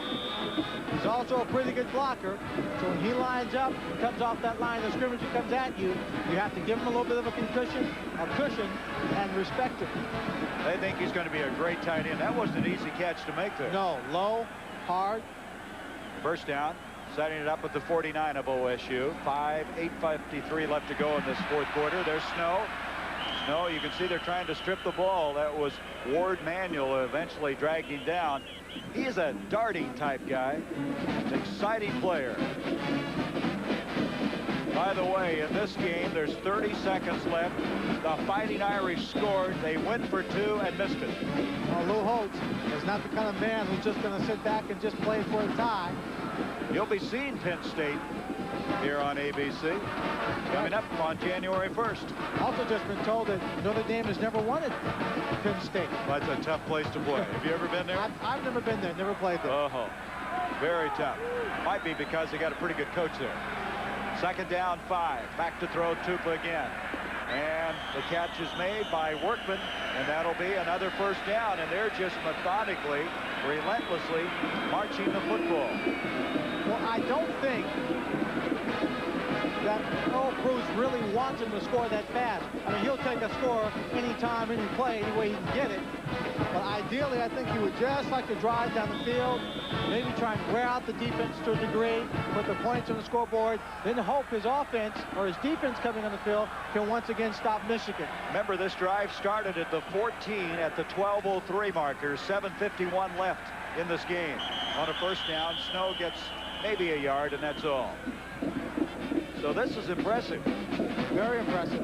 Going back to Snow and fumbling the football, they said one of the reasons why he was having a problem hanging on to it is every time he came to the line, he was always trying to switch the ball right hand to left hand to get the proper arm out to straight arm and fend off a tackler. At some point in time, you have to realize you can't always have the ball on the right side. You have to protect it. 7:20 left. Ohio State now has it. 2nd and 9, the line of scrimmage, the 37 of Michigan. It's 20 all. Tupa rolling out after the play action. Throws. Ross falls down. Abrams is there with him. Incomplete. And we have a man shaken up for Ohio State back at the 45-yard line. And that is the quarterback, Tupa. Mark Messner was coming around the outside. On the play, someone just got a piece of Messner and just stopped him for a second. Then he came around, and just as he released the football, I saw him coming in from behind. We'll take a look. We have him isolated. And watch, there's just a little piece. Not much of a block there by Matlock. And then, boom, he's hit. And sandwich, ooh, between Billy Harris and Mark Messner. Almost a delayed after effect, aftershock. Well, we'll be back. We'll update the status of Tupa, but we're going to take a break.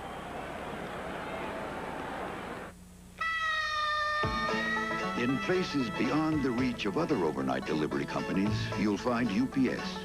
Because unlike the competition, only UPS Next Day Air delivers overnight to every single address coast to coast. And because we're so efficient, we can do it for up to half what other companies charge. Whether the place is hard to reach or easy to reach. UPS, we run the tightest ship in the shipping business.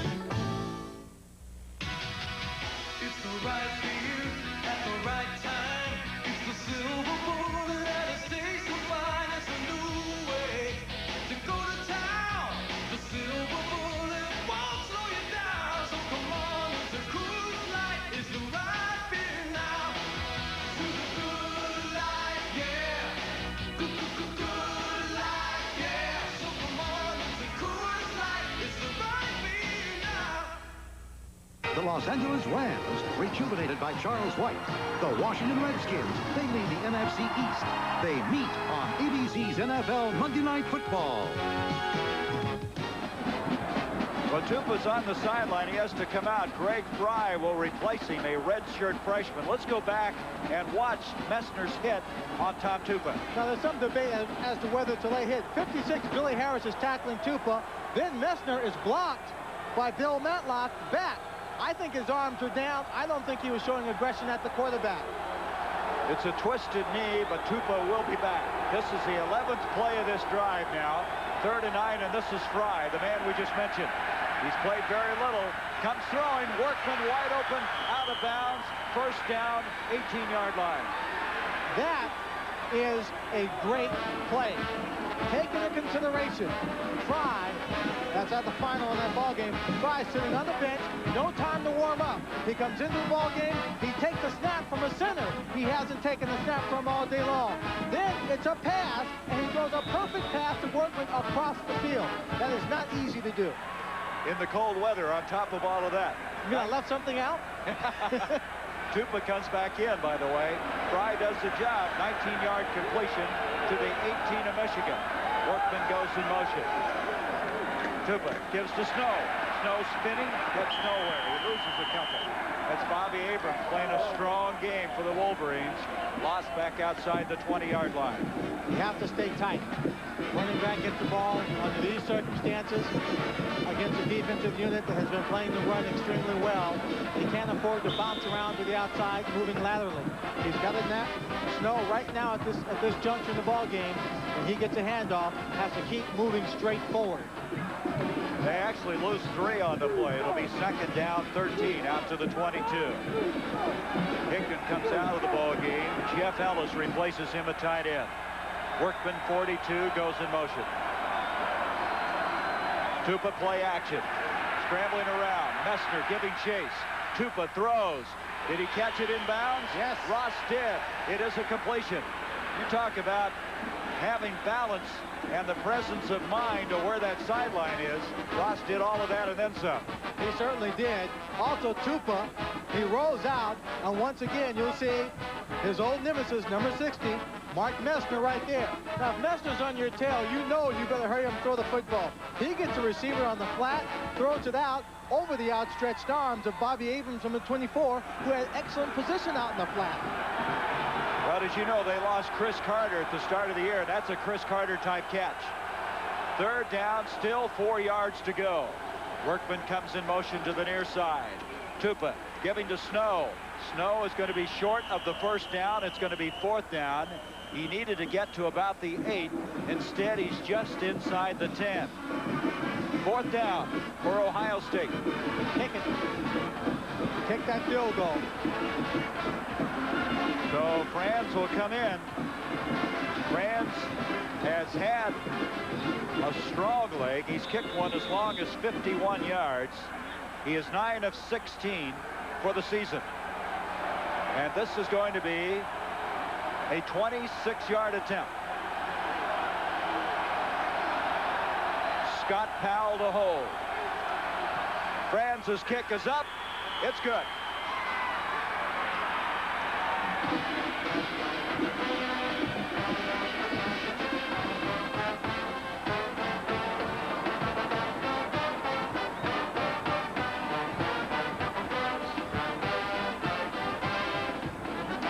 Well, Lynn, you said it very well. Earl liked to score with not a lot of time left. There's still a lot of time left in this football game. 5 minutes, 18 seconds to go. Franz giving the Buckeyes the advantage from 26 yards out.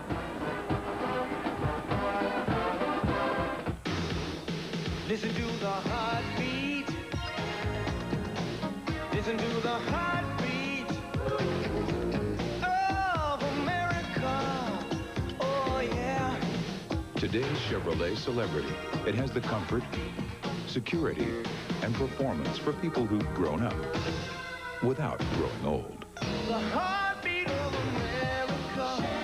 That's today, Chevrolet. Avoid the Noid with the Domino's Pizza Guarantee. We guarantee your pizza will be delivered within 30 minutes or you get $3 off your order. Guaranteed.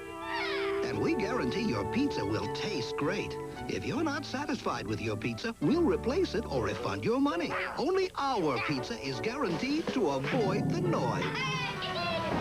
Domino's Pizza delivers. Call now. The Rose Bowl berth is on the line. Fifth-ranked UCLA meets crosstown rival USC in the Pac-10 Showdown of the Year. Next on ABC's College Football. Well, what a game we have here, and what a game we have to follow. UCLA and USC. You don't get your fill of football today. 5:18 to go. Matt Franz, a senior out of Cincinnati, who had earlier missed a point after, hits a 26-yard field goal. And there he is, and that's the difference in the game right now. 5:18 left to go, 23-20, the Buckeyes. He doesn't even run at this one. He kicks it almost from a standing position off to Kolazar. Kolazar to the 30, 35. He's to the 38-yard line. Now let's see if they send Taylor or Brown in at quarterback. As you know, they've been filtering them back and forth, almost like Taylor for the run and Brown for the pass.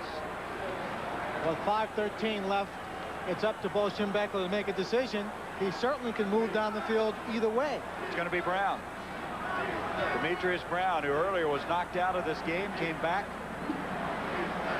So he'll take over, and they'll start from their own 38-yard line. Keep in mind, he's a left-handed passer. Broken thumb on his left hand, dislocated thumb on his right hand. Last week, Michigan pulled it out in the waning seconds. Last week, Ohio State lost at the gun. We'll see what happens here with 5:12 to go. Here is Morris. Morris across the 40 to the 42-yard line, a gain of 3. Already he has gone over 130 yards, setting that single-season rushing mark. It was held by Rob Lytle and set in 1976, 1,467 yards. Illegal motion, though, and that's going to negate the run. So with 5:03, Chris Spielman looks to the far side, and Earl Bruce says, take it. Take the penalty. Yes, this is not the time for Michigan to start racking up penalty yards. We have an illegal shift on the offense. First down. So they'll step off the 5 yards. Monday night, sure to be with us. Standing football game coming your way. The Redskins with Doug Williams now running the show.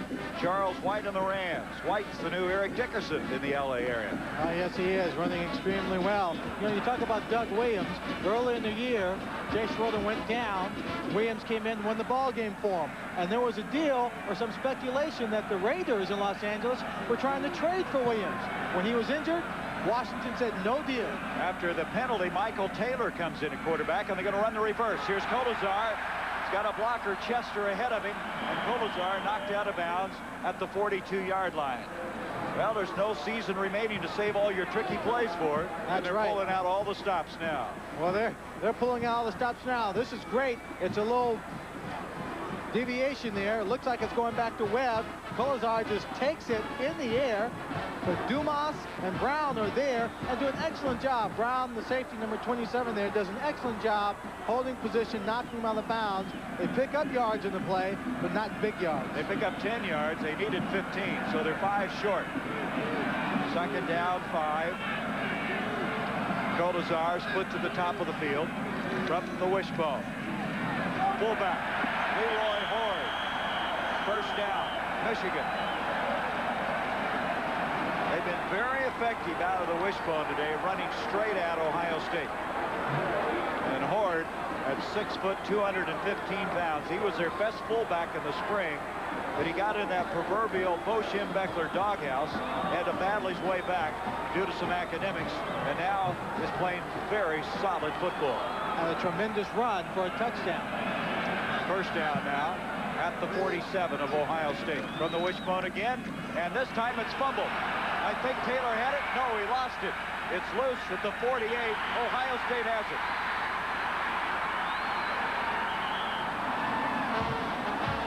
That is the 4th turnover by Michigan. Eric Camaro came up with it.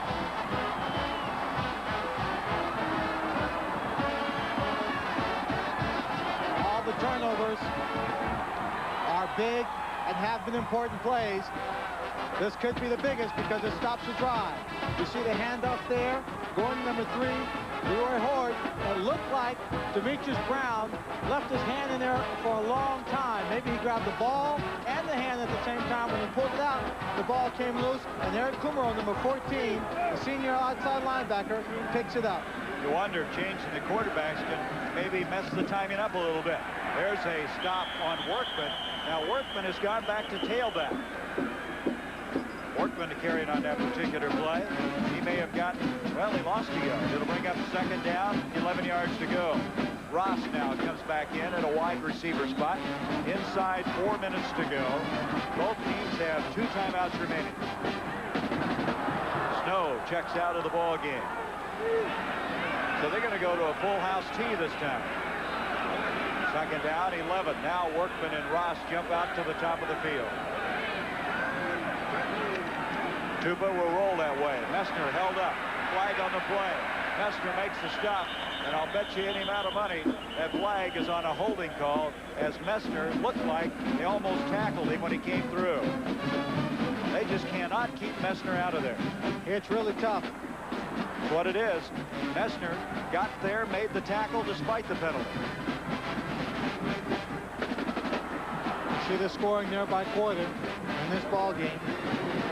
Messner is so quick coming off that line. They had 2 tight ends in that ball game, and even the tight ends aren't quick enough to stop them. They've got to reach and grab them. Having hole on the offense, still 2nd down. Very costly penalty. All the way back to the 40-yard line. They got a long ways to go. 20 yards now for the 1st down. Line of scrimmage just across the 40, and it's 2nd down.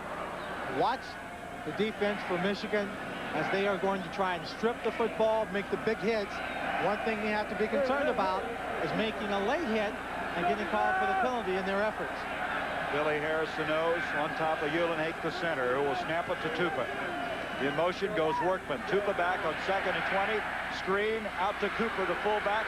Cooper to the 50, and Cooper gets it within 10 yards of a 1st down. So he picked up half of it as he's to the 49-yard line of Michigan.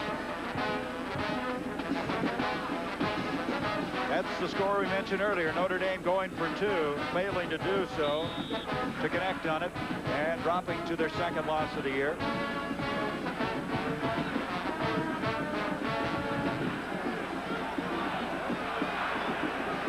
Line of scrimmage now, the 48.5. 3rd down, still 10 yards to go. Workman in motion to the near side. Tupa delay handoff. Snow's got some running room. 1st down. He's to the 30, 25, 20, and the freshman possibly his biggest run of the season. To the 18, 1st down, OSU.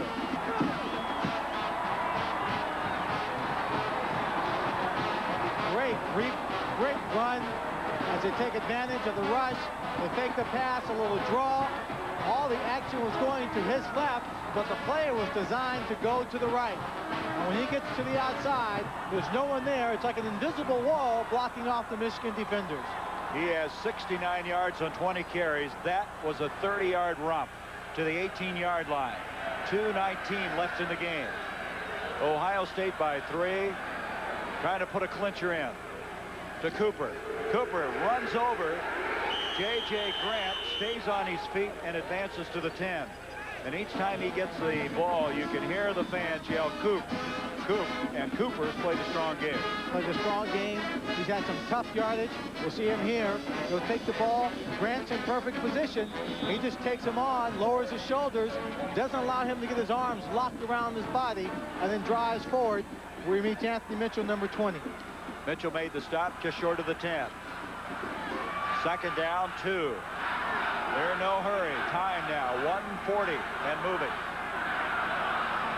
The key here is just to get another first down. Tupa, they've got that. It's Cooper again. And Cooper, one of the seniors, playing his final game for Ohio State, gets the first and goal to the 5. Boy, he's playing like he's inspired. Look at him. Playing extremely well. Michigan has 2 timeouts. Ohio State has 2 timeouts. Minute 32, 31, and counting down. Can you imagine what this man is thinking right now? I don't think I'm allowed to say. He said he'll have something to say after this game. And I imagine there'll be some people on hand to hear it. First and goal now from the 5. Tupa trying to sneak it forward. That play didn't develop very well, and a very dangerous play, but they able to hang on, pick up a yard. Looked like the snap might have been a little messed up, but didn't develop well at all. And now we're going to have a timeout called by Michigan. They'll have 1 timeout remaining. A minute 8 left. A minute 8 left in this guy's coaching career in Columbus.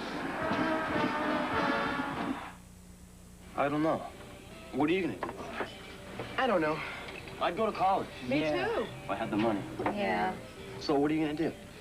I don't know. What are you going to do? You don't want those fries. What are you going to do, Jack? Eat your way to college? Hey, really? I'm going to college on the new GI Bill.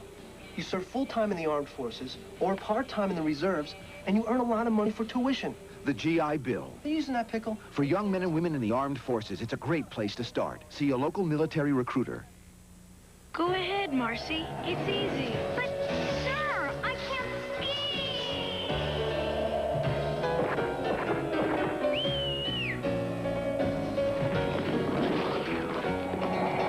Are they practicing for the Olympic separatish slalom? No. MetLife will do almost anything to make sure customer claims are paid promptly.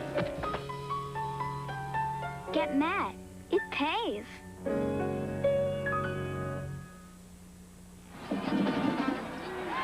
Michigan using their second timeout. They have 1 left with 1:08 to go. Ohio State, excellent position, a 3-point lead. Second and goal from the 3. At this point, I think They got 1 left. they're not going to do anything fancy. Make sure they don't turn the football over. If Michigan wants to use their last timeout, fine, use it. They can at least kick a field goal here and force Michigan to have to score a touchdown. Here's Tupa on the option. He'll cut it up, fight for the goal line. He's just a yard short, and it comes to a 3rd and goal. Clock now with a minute. Mark Mester was there again. You see the time. Schembechler wants to use his last time out, but they're having a tough time getting the attention of the Michigan players. He finally does, but they lost 6 or 7 valuable seconds. 53 remaining.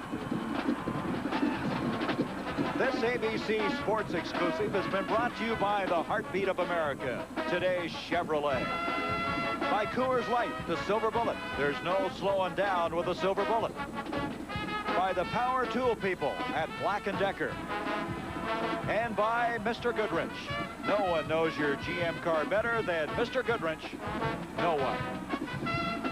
So Bo, who had hoped to win today and post his 18th season with 8 or more wins right now, going to have a miracle to pull this one out with 53 seconds left. 3rd and goal at the 1. His team down by 3. And Earl Bruce, on the other hand, finishing his career at Ohio State. And what a way to finish it. Outstanding performance by all of his players. So many of his players playing extremely well. Everett Ross with some big catches. Tom Tupa had an outstanding game. Carlos Snow came up with some big runs. George Cooper, some great running, hard running in this ball game. Ray Holloman on the defensive line, some great pressure. Mike McCray, number 99, played extremely well. Mike Showalter, 98, putting pressure on people. And William White and Jack Dumas at the corners, David Brown in the secondary, all came up with big plays to keep their team on top. Earl Bruce would win the rubber game of this series. They were 4-4. He and Schembecker coming into this one, trying to take it in, and they did not get it in as Cooper. So it's going to be 4th and goal, as they now cannot stop the clock. They've run out of timeouts. I want to thank our statistician George Hill, our spotter Kelly Hayes, for a job well done. It's been a pleasure working with them all season long. As we come to the last 30 seconds of this 84th meeting, this intense rivalry, ending the career at Ohio State for Earl Bruce. But you know what? He's not going to stay unemployed very long. I don't think so. He's an excellent coach. His record shows that. Somebody, some team somewhere is going to have him as a head coach, and I think he'll be successful there too. Tupa giving off again, and they're not going to get in, but it's really academic, because with 9 seconds, Michigan will get it on the exchange of possession. The clock will be stopped. And we're going to take this opportunity to credit some people who have just done a great job for us today. Our producer, Peter Lasser, our director, Andy Sedaris, Chet Mesrak, our technical director, David Kiviat, our associate director, Mike Cohen and Kent Gordis, our associates to the producer, technical manager Mike Fisher, and our unit manager Dennis Zabel. Thank you, guys. It's been fun. Our Chevrolet most valuable players of the game: Tom Tupa of Ohio State, Jamie Morris of Michigan, who becomes a single-season rushing leader at Michigan. Tupa with a strong performance today, passing and running for the Buckeyes, and a check in the amount of $1,000 will be donated by Chevrolet in their names to each school's general scholarship fund. Demetrius Brown will come in. They'll try desperately to pull it out. No timeouts left, and 9 seconds to go.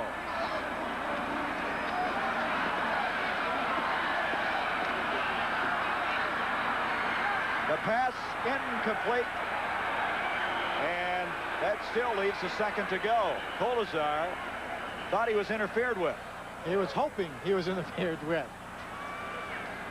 Don't forget now, we're instantly going to switch out to the Los Angeles Coliseum for that battle for the Rose Bowl between UCLA USC immediately after this game. But stay with us. We will get a comment from Earl Bruce, and a very interesting comment it'll be after this game is all over. UCLA USC next. It's been something special.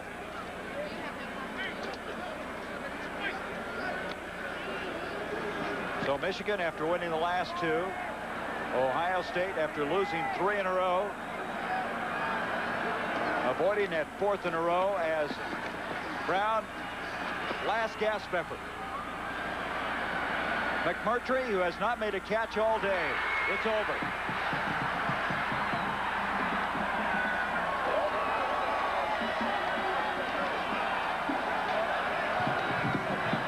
'56-year-old Earl Bruce finishes with his 81st win. He is 57-17 in Big Ten play, the best record in the Big Ten Conference since 1979. He finishes 5-4 against Michigan. And we will have a comment later from this man. Coming up in a moment, UCLA, USC, the final here, 23-20 Ohio State. This has been a presentation of ABC Sports, recognized around the world as a leader in sports television. A promotional fee has been paid to ABC by United Airlines, rededicated to giving you the service you deserve. Come fly the friendly skies.